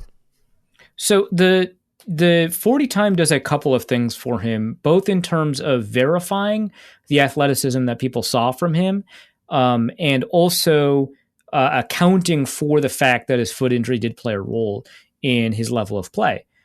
Because now that the foot is healed, he's running much more, athletically. He's running like he did as a freshman. Not everybody recovers from injuries with the same level of athleticism that they had beforehand. I think like Laquan Treadwell is maybe an amazing example of that, which that's mostly true. But then also I talked to one of the next gen stats guys about him. I was like, "Hey, so you've got all the tracking data, right? Like what is Laquan Treadwell like actually good now?" Because remember, he had 6 consecutive games of 50 plus receiving yards this year. Now, a lot of that has to do with how bad the receivers in Jacksonville were. But, it's hard to do that accidentally also, right? Like, that's interesting, right? So I pulled this guy at the combine. I got him drunk, and I was like, "I need the dirt. The most important thing I can ask you right now is about Laquan Treadwell. Tell me what you've got on him." And Laquan Treadwell, according to the tracking data, has run faster than he ever has. So I guess sometimes guys do recover after 5 or 6 years, their speed. But by the way, that was not the first question I asked this guy. I'm joking. But no, that's actually a great opener on a date. You can use that for anything. First, good to finally meet you. I want to ask you about Laquan Treadwell. No, he told me a bunch of stuff that I even anonymously I wouldn't be able to say, which is unfortunate. But one thing that he was very proud of is that they have a better version of my models using like machine learning and like actual tools that people who are trained in statistics and didn't just pick it up online use. And so if you look at the combine profile of a player on NFL.com, there's a score from Lance Zierlein, the head scout, that is his film score. And there's a score like a Madden rating style or a PFF rating style score, I believe it's PFF style, whatever, from Next Gen Stats that looks at the athletic testing data and spits out a Next Gen Stats score about their likelihood of success based purely on the testing data, which is basically my model, but like good. So he's very excited about that. So go check that out at NFL.com. Anyway, with regards to Stingley, which is what this was originally about, it confirms that the injury is not playing a long-term role. It confirms that he could play like he did as a freshman, or he has that level of athleticism. It also confirms some things indirectly, that he's motivated, which I know sounds dumb, but like that has been an issue. Like a really good example is I don't like trashing players that much, unless I like trashing players if they're bad at football. Let me make that clear. I absolutely do that all the time. I feel like the opening. I should have changed that. Yeah. I don't like trashing players for unverifiable things about like their mental state, right? Like I don't like saying this guy is a bad leader. I don't like saying that this guy has bad body language on the field. I don't like saying that this guy looks checked out. I just don't like doing it because it's very hard to confirm and you don't know what's going on in the guy's life and whether or not it's actually true. But so I guess for this section, I'm not going to name names. But a couple of years ago, there were a couple of players, actually not just one player, but a couple of players that a lot of people thought were going to test really well at the combine, and they tested really poorly. And we're like, oh, wow, okay, well, that's interesting because, we evaluated them based off of a high level of athleticism, what's going on here. So they go at their pro days, they all run all of the combine drills, which is unusual. Usually you at least stand on some of the drills that you did at the combine. They run all the combine drills, and it's bad again. And it comes out that these players kind of just assumed that they didn't need to do that much work to be in the NFL, which is like weird, right? Because they're not they were from a Power 5 school, but they weren't from like, a perennial top 10 college football team that's always in the conversation for a national championship game. They had a great year, but like it just like that's not kind of the attitude. And the coach for that team is a very reputable coach. So it's kind of an unusual statement, but like, it seems like they didn't think that hard work was all that important. None of those players have turned out in the NFL to be I think none of them are on rosters anymore, but certainly did not turn out to be starters. And so what the combine can do is give you some proxy, a small proxy, but some proxy for how seriously players are taking the process. And Stingley seems to be taking this process very seriously. So that does give you that data as well, right? That's important to you as well, especially because that's one of the questions surrounding Stingley. So yeah, absolutely. If one of your questions is he doesn't work hard enough, and then he worked hard enough to not just put up a good 40 time, because if you overtrain in one area, you'll probably be good at that thing. But if you are good at every test, you probably worked hard, just generally speaking.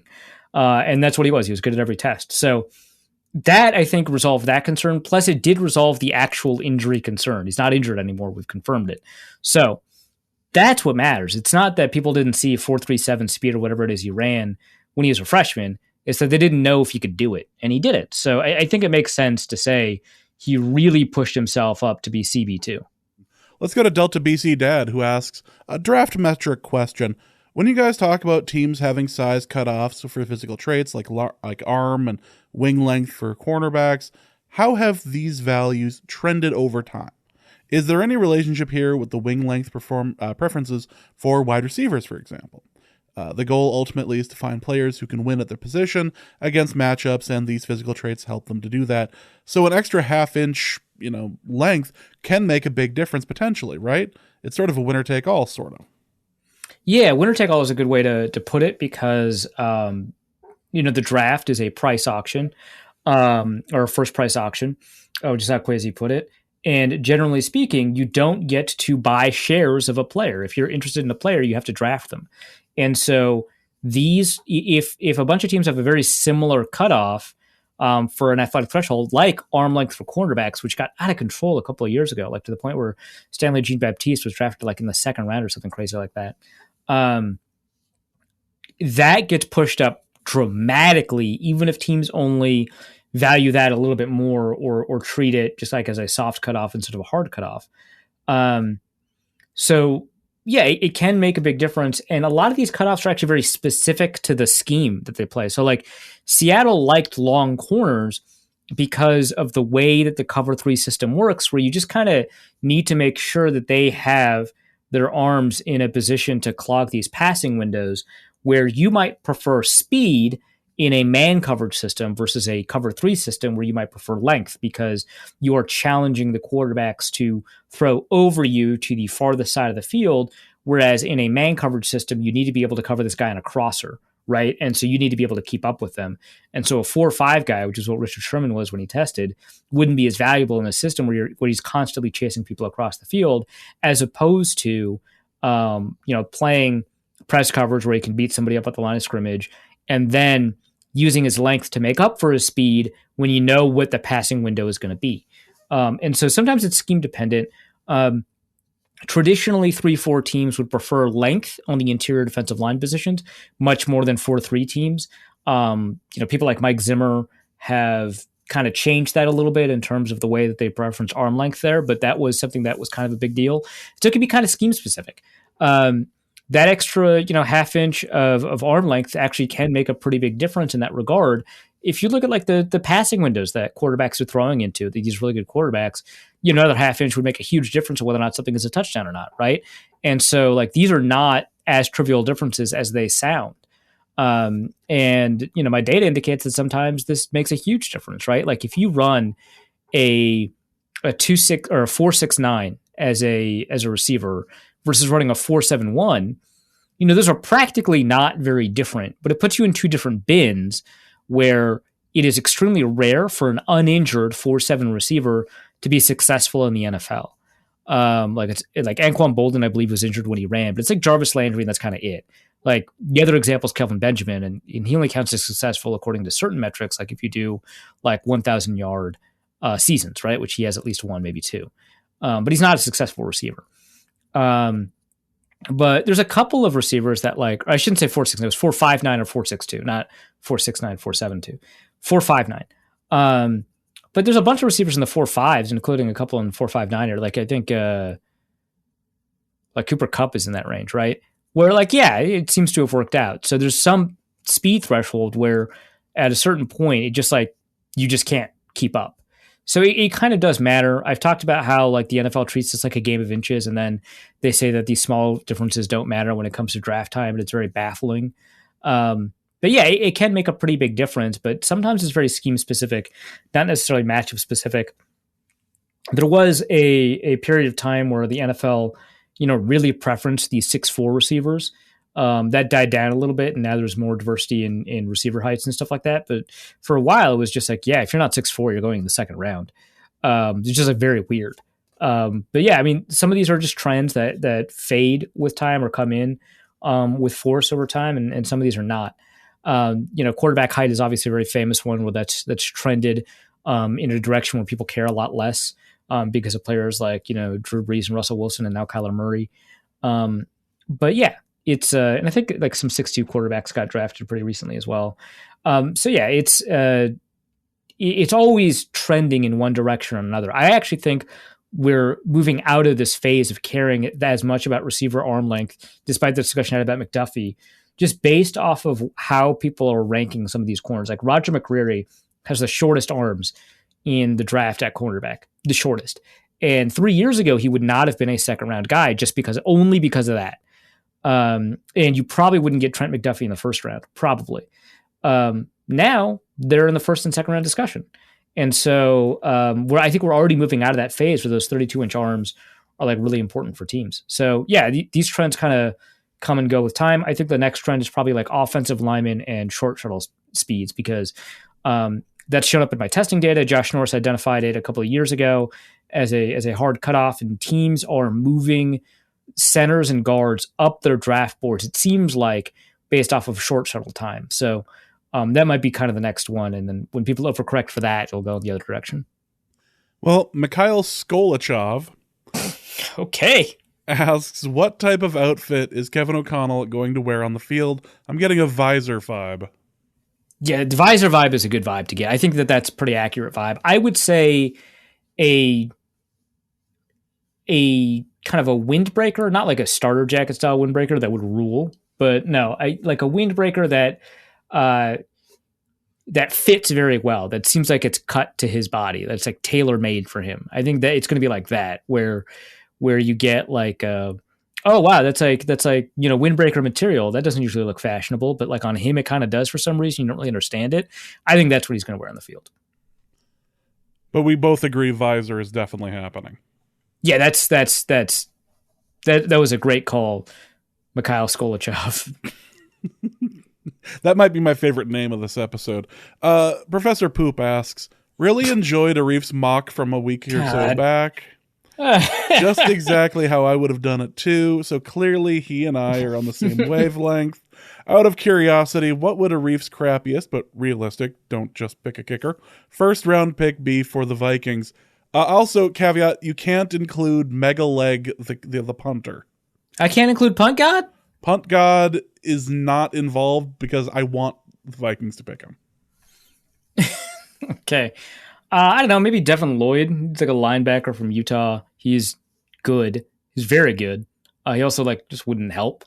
Because A, the Vikings have two starting linebackers. B, linebacker is just not as important positionally as it used to be. C, you'll get some pretty good linebackers. Not as good, obviously. I'm talking about first rounder, but you'll get some pretty good linebackers later in the draft. Like Troy Anderson from Montana State is like probably going to get picked in the third, maybe even second round. Plus, might not even be the best linebacker in the first round. Like it could be Nakobe Dean. So that's probably the disaster one. That is a little bit less realistic. Maybe the most disastrous one. This one's tough. I don't know. Like, I guess Trayvon Walker. That just has a high aptitude for failure because he is the riskiest prospect in like the top 32 probably. Again, I don't have like all of the data right now about who the most polarizing players in the draft are, but he has fewer than 10 career sacks. Not everybody in the world can be Danielle Hunter, right? Like, yeah, he tested out of his boots. He tested really amazingly. He tested like one of the best edge defenders we have data for the past 5 years. Tested better than Danielle Hunter did, actually, if you just take a look at kind of those historical models.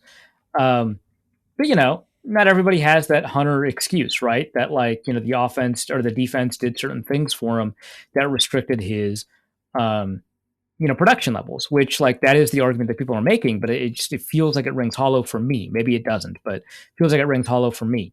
Now, if you talk to draft experts, it's not necessarily that he had a dramatic rise just because of the combine. I mean, it helped, but like Dane Brugler on his podcast, The Athletic Football Show, along with like Lance Zierlein, and they brought another one, I think, in for this episode, mentioned that before the combine, I think he had like Trayvon Walker like in the top 8 for him already before the combine, right? And so it's not as if, this is all driven. I think he has a number 4 now. I mean, it's not as if this is all driven just by a combine score, but he just seems to have a high propensity to bust. And, you have to ask a question about why that production didn't occur. So that seems to be a little bit more likely than Devin Lloyd. So I'd say on like the least likely scale of these possible outcomes is Devin Lloyd, then it's Trayvon Walker. And then after that, probably, a receiver that I don't like, which I don't know, what receiver don't I like that could go in the first round. I guess I'm not enamored with Drake London, but like a lot of people that I respect a lot do like him a lot. So I should probably actually watch him a little bit more before I say like outright that Drake London would be a bad pick for the Vikings. But like he's the one that's like the least interesting to me. Like I'd much prefer Jameson Williams or Garrett Wilson. And so like Drake London would not move the needle for me unless I watched him more in the next couple of weeks. But that's kind of on the scale of like most to least likely. That's kind of where I am. I like Treylon Brooks a lot. His testing was awful, but like, he's fun to watch. Next question's from Seymour, who asks, between Dan Campbell saying you don't need an elite quarterback to win the Bears not giving Fields any help, the Rodgers gestures broadly situation, and Cousins not being given the dignity of a Viking funeral, rank the division by quarterback tension. Is this like tension with the fan base or tension with like the team? I think it has to be team. Yeah. Okay. Phenomenal question, first of all. Second, I would say the least amount of tension probably is the Lions situation. Like, it's not good for your head coach to be like, yeah, you don't need to be good to win. I mean, look at us, right? It's not like Jared Goff was like enamored with the idea that Dan Campbell was like, it turns out you don't even need a good guy, much less an elite guy. But, I think Goff also knows that, like, when he was traded, his time with the Lions was, like, not long anyway. So I don't think that there's anything wrong there. So I'd say that that's probably the least amount of tension. And then I would say maybe Justin Fields with the Bears, just because the Bears might find a way to get him some help in the draft or trade for some help. But more importantly, like, I just feel like if you're a second-year player that didn't play well your first year, you don't have like a ton of and again, this is relative to the rest of the division, right? Like, there's a lot of tension here. I would be upset, right, if I was Justin Fields.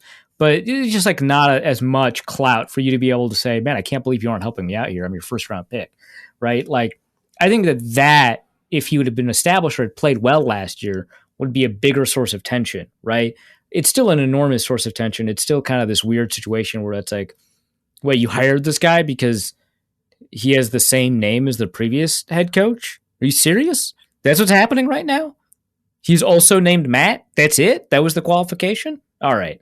Like, I get it, right? That's insane behavior. But the rest of the division has a lot more tension, and it's just like, hey, man, make it work. Like, just figure it out, and then we'll keep building around you going forward. Like, I would get it, right? Like, a new head coach has a little bit more latitude in terms of what he can do. So that's second in terms of least to most. And then third, I would actually say is probably the Rodgers situation, mostly because he just finally got that contract. Like, the contract meant you had to trade away Devontae Adams, and now you're looking at a draft. Now you're looking at a receiver group that's just like, well, you don't have your best receiver, and you don't have your second best receiver, and your third best receiver might be a fullback. But hey, you got Allen Lazard. You like him, right? Like, that's nuts. But the Packers could draft a receiver, right? Like, that's on the table. Now, Rodgers historically takes time to get used to new receivers. Devontae Adams took like 2 years to get online. And Rodgers is very picky about what his receivers do, so it could be difficult. But like, they can find a way to give him help, and they have more draft capital to do that. Then, so like, that is a really tense situation because Rodgers is a crazy person, and also is rightly upset with the Packers for the way that they've kind of handled a lot of stuff. So you combine a legitimate source of discomfort and tension with a person who is ratcheting up tension as much as possible anyway, you got a pretty contentious situation. So the Vikings are at the top because, like, they very clearly would have traded him away had they gotten the right price, right? Like, the Cousins thing was like, look, we want you, but like, we don't need you. And for a guy getting paid $30 million, right? That's kind of a weird situation. And there's like a discussion about whether or not the Vikings should draft a guy. Kwesi Defomensa said, hey, I know you guys are knocking this quarterback draft, but it's not that bad, right? Like, it's not really that bad. I think, the media has a certain idea of what a draft looks like, but it's not that bad. And you're like a starting quarterback, you're like, why is this guy talking about how not bad the quarterback class is? That's like, weird. I don't like using this word, but he's literally the only person saying, this isn't bad. Yeah, right. Yeah. Right. Like, it's just like, sorry, the GM is like the guy that's like, hey, man, if hypothetically some team were to take a quarterback in the first round, that wouldn't be an awful decision. Like, what are you talking about, man? So there's that. The fact that they just like could not agree on a price. And so all they could do was extend him for 1 year. That's literally all they could do. That I think means a lot. Like Rodgers got a bag right? Like Cousins got a tryout. That's rough. I think, again, the theory is, and I mentioned this, 2 podcasts ago, that the ownership was pushing this more than the front office. And when that's the situation, that's like, it's like a reverse what happened with Cousins in Washington, where the coaching staff much preferred him over ownership because ownership was enamored with Robert Griffin. Of course, eventually the coaching staff was like, hey, man, just throw some picks, I swear to God. But at first, they were like, hey, this Cousins guy. Until you got to that point, yeah. Yeah, until you got to the point. But, like, this Cousins guy, man, he can sling it. This Robert Griffin guy is not doing it. Can we please move on? Well, let's talk about Dan Snyder for a moment, because this will be fun. Chris asks, over under 1.5 seasons, Dan Snyder remains the owner of the Washington Commies. Great name. Under. I'll answer this more in the next one here, but Tank B asks, when Dan Snyder goes to white-collar prison due to failing to properly share profits with other owners, the only crime he surely committed, and the whole reason his team very suddenly needed to change their name, thus distracting from the crime of failing to share profits correctly with his fellow owners, what kind of prison tattoo should he get? See, I don't think this ends him. You don't? I don't. He's been Teflon. Wild.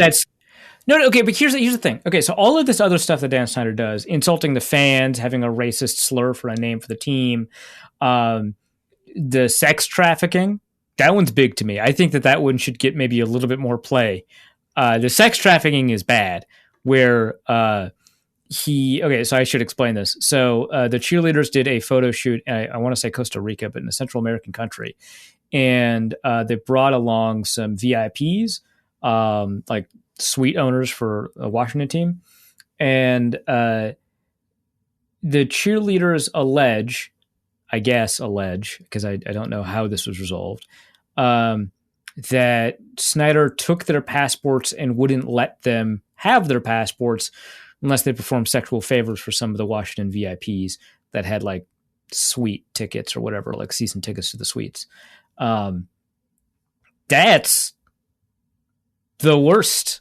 That's awful. No, I completely agree. So let me yes, there's that. Then there is the 40 people that have accused him of, accused the team, I should say, not him, the team of sexual impropriety in terms of sexual harassment in the workplace atmosphere, which led to significant changes throughout the organization. I agree that all of these things are like worse, but the one thing you don't do to a group of rich people is mess with their money. And that's what he did, which is why it's sad that I think that this is the most likely thing to get him out of here, right? Which is why I picked the under. But I also think it's the most likely thing to get him out of here because now the people who get to make the decision about whether or not he's out are impacted by it. They're not all that impacted by, as awful as this sounds, 20 to 40 harassment lawsuits against the organization. They don't care. They don't even care about the sex trafficking. I hate saying that. They clearly don't care about the racism, obviously, right? All of that is like evidenced, right? Like he would have been gone if they had cared about that. But he took their money from them, and they very clearly care about that. So that's why, he's probably gone, right? Because these people, not going to get it too deep into it.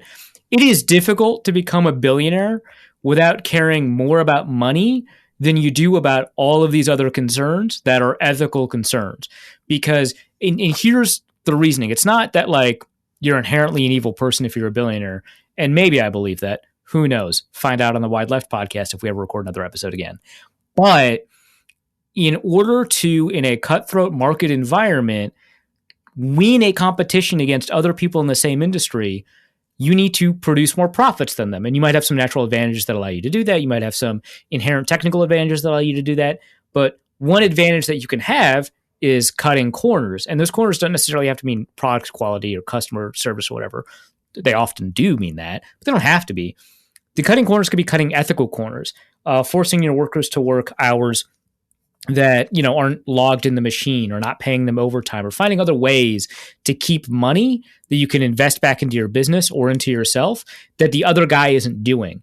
And because a lot of these markets are winner take all, they end up profiting. And because these are winner take all markets, we talked about winner take all earlier in the podcast, they end up consuming a lot of market share. And then they end up being able to buy an NFL team because they've made the most money in their industry. So that's what I'm saying, is that I don't think they care about the racism stuff, but that's because they care about the money stuff. Don't mess with their money. That's my argument. So I've heard all of that, and I agree. But he's been Teflon forever.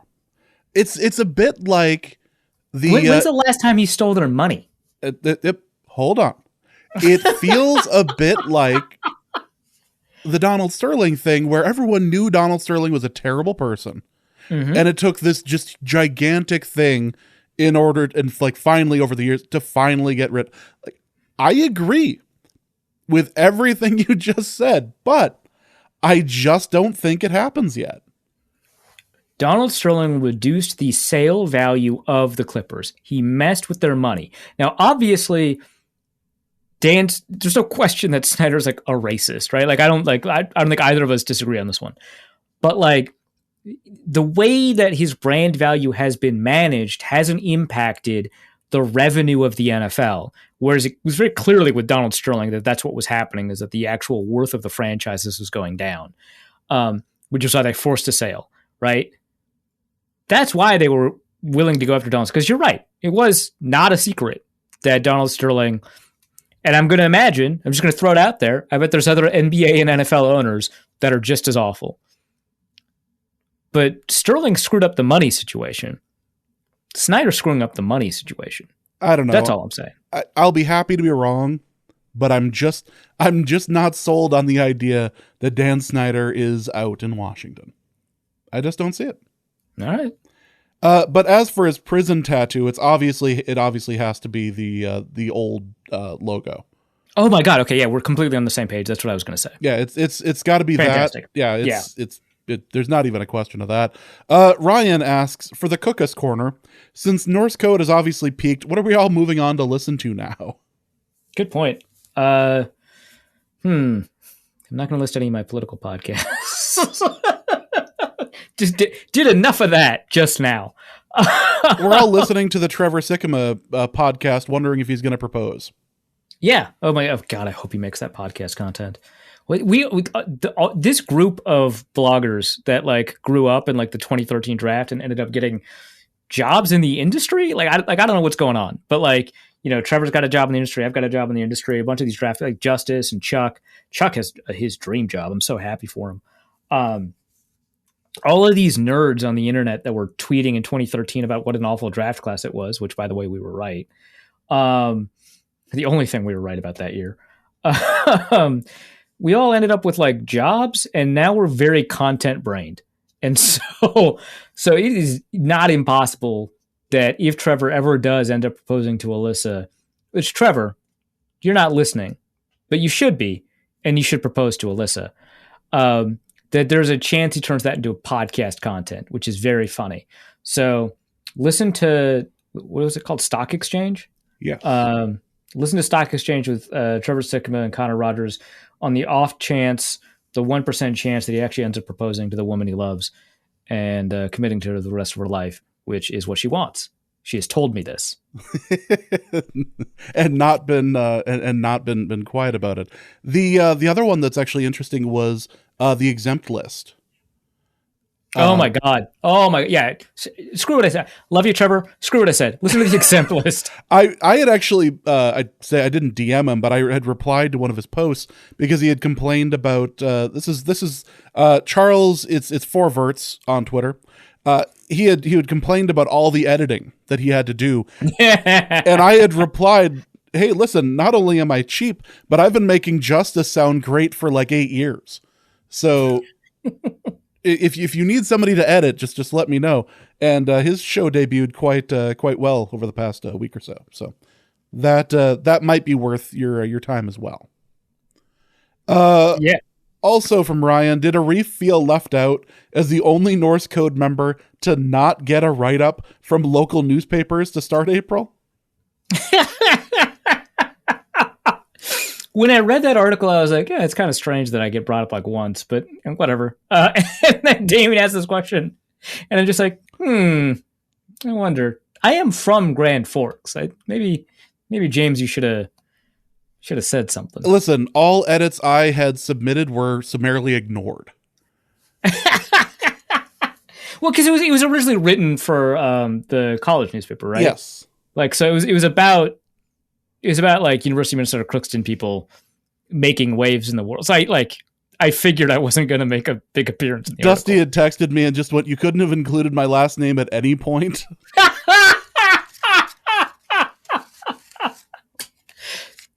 How did he end up in the Grand Forks Herald? Magic. That's so funny. Also, at what point do we declare that Adam Schefter is just doing this mistake thing for the content? I don't think he is. It doesn't help him when players are mad at him. That's like the thing. He's as a scoops guy, he is a trade favors guy, right? And in order to trade favors, people have to do them for you. So, and obviously he interacts more with agents than with players, but like it's harder to get scoops when players are like, "Hey man, remember when my friend died? You were a real asshole about that." That's a tough one to get past. Yeah, it doesn't seem like it should work for him.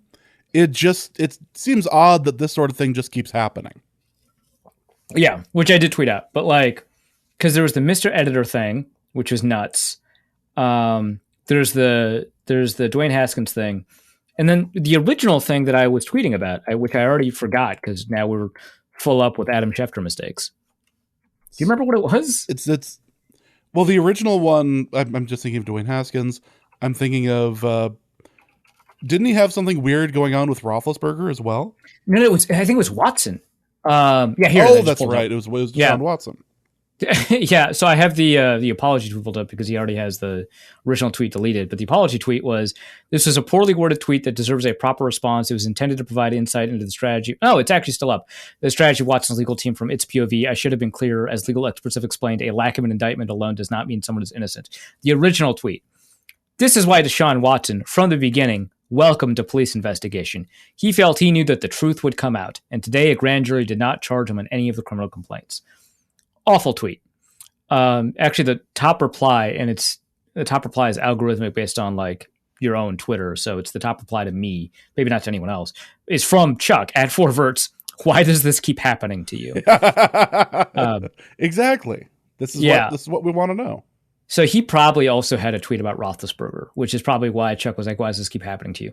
But yeah, the defense for Adam Schefter here, which by the way he apologized, so like the defense isn't like all that sound, but is that he was simply explaining what Deshaun Watson felt, and it is very difficult to get across like how important it is how you phrase things and how you word things in your headlines and now tweets, because here the truth is positioned as a surety, even though it is also from the perspective of Deshaun Watson. Deshaun Watson felt that the truth from his perspective would come out, but the tweet is worded as if this was the truth, and Watson is happy that the truth came out, right? It's happy that the truth, which is presupposed in the tweet, is now out in the public sphere. And it is very difficult to explain this because it's kind of like not a super simple concept to get across, but like when you read the tweet, you kind of get it. And he is implying that a grand jury not indicting Deshaun Watson is proof that Watson was correct, which I guess from a strategic standpoint, I guess he was, but it's not like he could have stopped an indictment from happening if he really wanted to. So it's not even as if the legal strategy allowed them to prevent it. Anyway, Adam Schefter keeps on screwing up, and he's probably getting raises at ESPN, so who knows? Also, let's go to Damian Barrett, who asks, with all the income last pod's ad read brought in to Norse Code, you guys managed a takeover of the Grand Forks Herald, bought an on-brand cartoon and had it endorsed by the featured athlete. and such. Given these successes, where are you revising the Patreon support model? Are you going to revisit that? Yeah, the amount of money that we brought in from all of those ads, well, it's floating me through this mortgage. I'll say that much. Minsurance especially. Oh yeah, for sure. The Minsurance, and the passive aggressive meal service. Oh, and let's not forget Raid Shadow Legends. That one actually. Raid Shadow Legends. I played that for people who don't listen to the show. And to a person, they were all like, that was amazing. That was that's the one I wrote, so I'm very happy about that. that was one that was definitely enjoyed. Nolan Kaler asks, for the intersection of James's relationship corner and Arif's conspiracy corner, at what point does Maud's son find out? Does Melissa tell him years down the road? Does she tell him when they got engaged? Has he been in on it the whole time? Apparently, Avril Lavigne, in quotations, is now engaged. So the question is, does Maud's son know? Okay, so my take on this, which by the way, like, isn't her album called Love Sucks? Like, that's kind of, not that I would know because I don't follow Melissa. On principle. Avril, yes. Avril, yes. Melissa, no. I understand. Yeah. By the way, the real Avril and I share a birthday, 9/27. Forgot that. I actually knew that.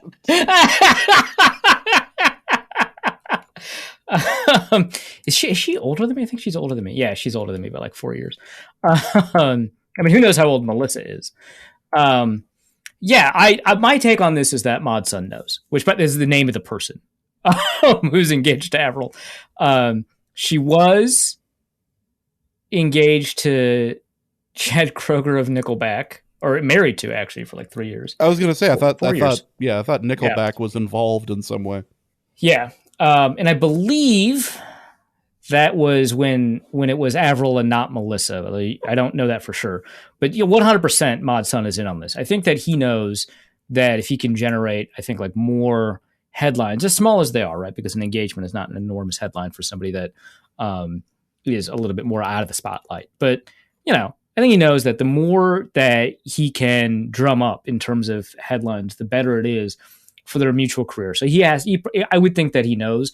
I wouldn't even be surprised if this was a sham marriage, right? Just because when has Melissa done anything honest in her life? That is an excellent question. I happen to be of a different belief, however. I think that he doesn't know. I think Chad Kroeger knew. And do you think Chad Kroeger knew? I think Chad Kroeger knew. Because Chad Kroeger, man of integrity. Little known fact. Man of integrity. Couldn't go through with it. Oh, so like not when initially, but like the divorce. Yeah. Was okay, yeah, I follow. Which, like, is it even a divorce if she's dead? That's tough.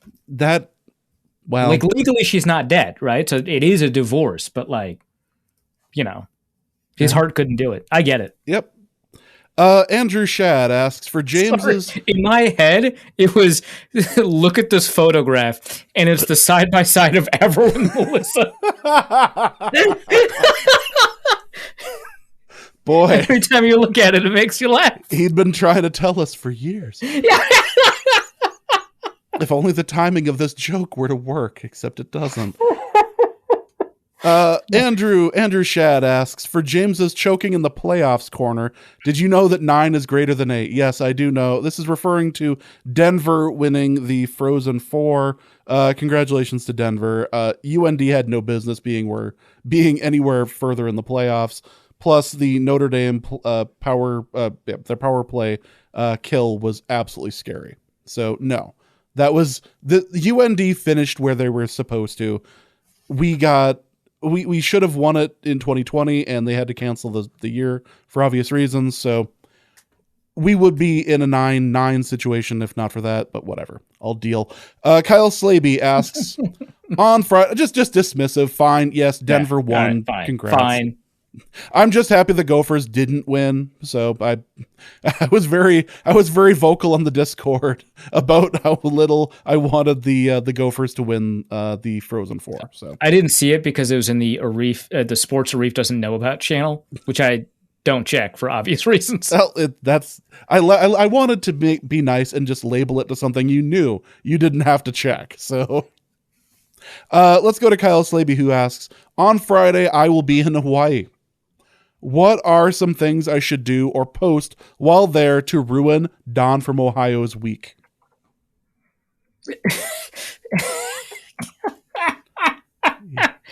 You should find out what Don did and just repeat the whole journey, like map out the whole journey in Hawaii and just repeat it, but just have slightly more fun at every single stop.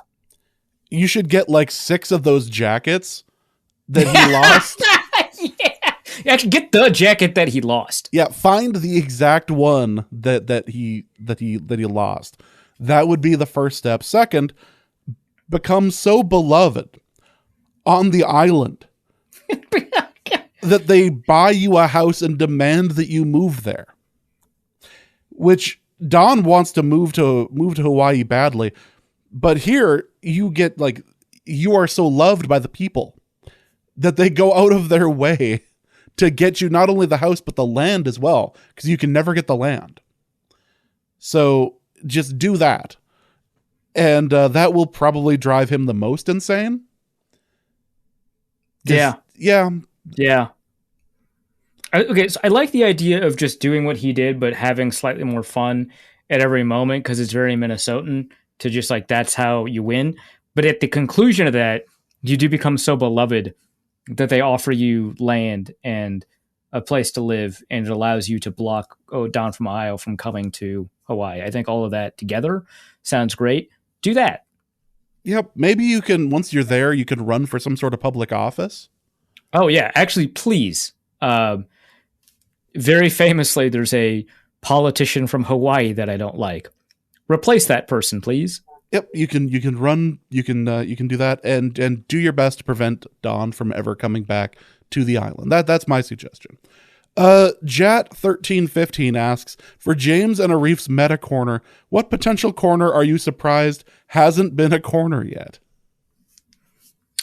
So we've had several corners, right?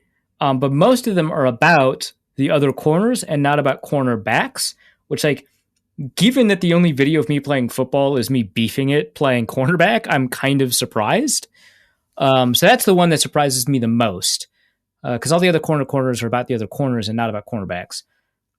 That's a sentence. But we have had corners about corners, though. It's a thing. It hasn't happened in a while, but there has been a Reef's corner. Yes, yeah, we have talked about the corner, which would make that a corner. Yeah. Yeah, I'm a bit sick of the tongue twisters personally. We haven't had one in a little bit, but yeah, you've gotten a lot of them, and because you're the one reading the questions, you suffer the brunt of it. Yeah, that. For James's, you're going to want to die by the end of this sentence corner. Yeah. Don from Ohio asks, for Arif and James's questionable food take corner. There's nothing questionable about what happened here. Yeah, we're in the right here. Arif was adamant I try birria tacos, which he said would, quote, change my life. Not only did they not change my life, it made me rethink their taste in food. To redeem themselves, which should be the next meal the wife and I should try next. Good birria tacos. That should be the next meal. I cannot believe... Okay, so first of all, he posted a picture of the birria tacos, and they were not, like, soaked in the broth that the taco meat is made in, which is, like... That's key. That's a very important part of the process. I do very few foods better than a good birria taco. Not even a great birria taco, just a good one. It's very hard to beat it. It's an incredible food, and it, like, shocks me that you went out to get one, and it just, like, wasn't remarkable. It looked like, as white and dry as it like could have possibly. It was naked. Right. It's like getting a French dip without any au jus. Like, what are we doing here? It, like, definitionally isn't even the thing you thought it was. I cannot believe it. And if you don't know what a birria taco is, look it up on YouTube. There's a couple of videos. There's one by Joshua Weissman that's really good, but like basically every video will convince you immediately to try and try one anyway. Like it's hard to make it look bad. Don found a way, of course, but otherwise it's hard to make one look bad while also making it properly. An incredible piece of cuisine. So find a place that like does it well and go there. When I was years ago, a friend of mine who's of Hispanic descent had told me that if there is ever a Mexican grandma who is if there's ever an abuela making food and it's advertised on Facebook, just get it. You're helping her. Yeah, you're helping her, and you're gonna just let her cook and enjoy, and just enjoy the hell out of the food. And I was on Facebook for whatever reason, and there was an ad for like a birria taco thing, and I was like, yes, I will do this. I pull up, I get 2 containers of it, I take a picture of it and send it to the Discord, and immediately be like, oh my god, that looks amazing. And a couple bites in, it was exactly as good as it looked. It was just fantastic. And it was so good that we convinced Don that he needed to try it. And he went out to some taco shop, and it looked sad. I can't. First, I am glad that Don posted the pic in the Discord, because like it gives us context for the fact that that's actually not what he got, right? Like, but I'm baffled. And the thing is, like, the only thing that would make me think that you wouldn't like a birria taco is if like your tastes are predisposed against it. Maybe you're vegetarian and you're trying meat for the first time in 4 years. Yeah, you're probably not going to like it. Maybe you don't like Mexican food for some reason. I don't know. I'm not going to speculate on why that is. Yeah, you're probably not going to like it. But if you satisfy these basic conditions, like if you like tacos and if you like slow cooked food, which is most people. I mean, this podcast was built on slow cooked food. Yeah, right. Yeah, not even a joke. Yes, longtime listeners know. Actually, the one time that's not a bit. Yeah. Yeah. Right. Yeah. Okay. So one of the things that I did way back during training camp was bring a slow cooker to the hotel and cook something in the slow cooker while I was watching the Vikings practices. Coming back to see this like 8-pound hunk of meat, just stinking up the rest of the hotel with wonderful smells. Perfectly cooked. I think Luke Inman, who just came back to Twitter, follow him at Luke Spinman. I didn't with the original Twitter account he got back. He can confirm that this is what I was doing. and yeah, it's just our podcast is built on that. So like most people, and especially most people listening to this podcast, like slow cooked food and like tacos generally. And if you like those two things, there's no way that a birria taco is not going to change your life if it's made halfway well. Yeah. Let's go to our final question, which is from DJ Sobish, who asks, the year is 2025. Arif Hassan dies tragically, having slipped and fallen on a sheet of ice he neglected to salt. Side note, his mailman is fine. Thank God. What does Shefty tweet to break the news?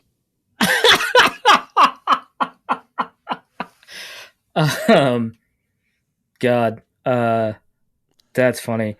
Former U of M dropout. Oh, that's good. Former U of M. It depends on whether or not Twitter has expanded the number of characters you can use.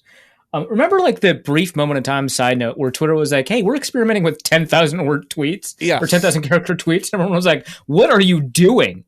Write a blog. What is happening?" This is the opposite of why we are here.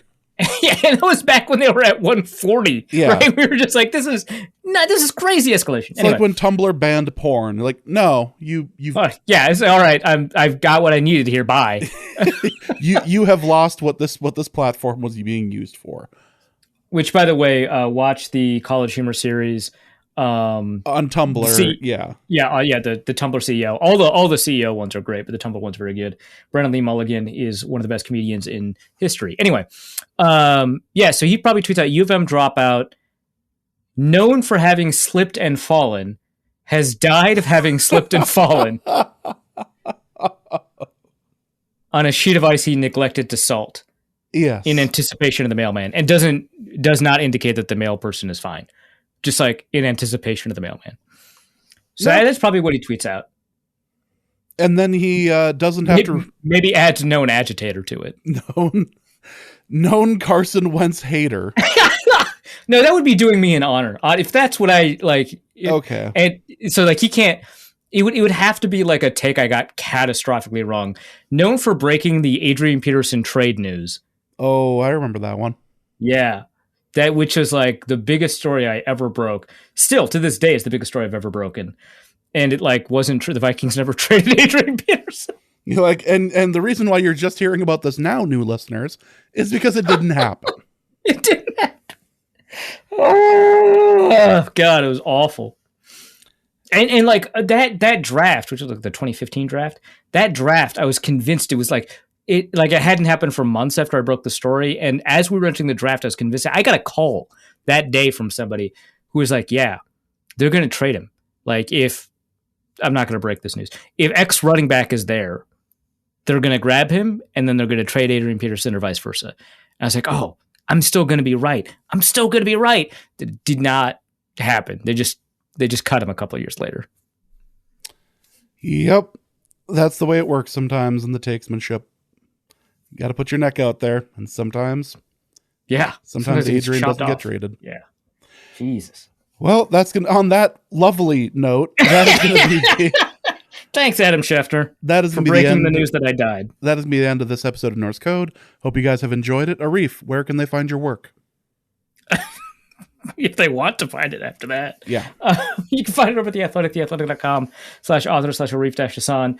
I've got a piece on athletic testing and pro days and which pro day stood out the most, where I discuss historically what workouts correlate to success at which positions. So you can find out there, and I've taken a couple of players and I've looked at that. I actually really like how that piece turned out. It's not getting a ton of engagement, so I'd love it if you took a look at it. It's currently my pinned tweet. Speaking of that, you can find me on Twitter at Arif-Hassan NFL. I don't do really any other social media. I think I deleted my Facebook. I don't know. Somebody check and find out for me. So, yeah, that's where you can find me. Oh, also, I was on the Stock Exchange podcast. Well, that's going to be it for this episode of Norse Code. Again, hope you enjoyed it. We'll be back in about 2 weeks to do some final thoughts on the draft. So for Arif, my name is James. Thank you guys so much for listening. And please remember that the Vikings are not to be trusted. And we'll be back in about 2 weeks. Norse Code is the largest and only division of Norse Code LLC. You can find Norse Code on the Daily Norseman, SB Nation's Vikings blog at dailynorseman.com. You can also find it on iTunes, Apple Podcast, Spotify, Stitcher, Google Play, and wherever fine podcasts are aggregated. Our Vikings blogger extraordinaire and generally useful human is Arif-Hassan of The Athletic, and he can be found at Arif-Hassan NFL. I am your producer and host, and my name is James Pagashnik. You can find me at the show's official Twitter feed at NorseCodeDN or my personal account at Big Mono. If you'd like to donate a few bucks to the show, you can do so in a few different ways. You can go to patreon.com/NorseCode and donate there. For $3.50 a month, you get bonus material and more. You can also go to paypal.me/NorseCode for a one-time donation, or you can go to norsecode.threadless.com and pick up some Norse Code merchandise. Any questions or comments that cannot fit in a tweet can be sent to norsecodepodcast@gmail.com. On behalf of the Norse Code staff, thank you so much for listening. Our formula is this. Hey, all things are possible through the power of Ben DiNucci.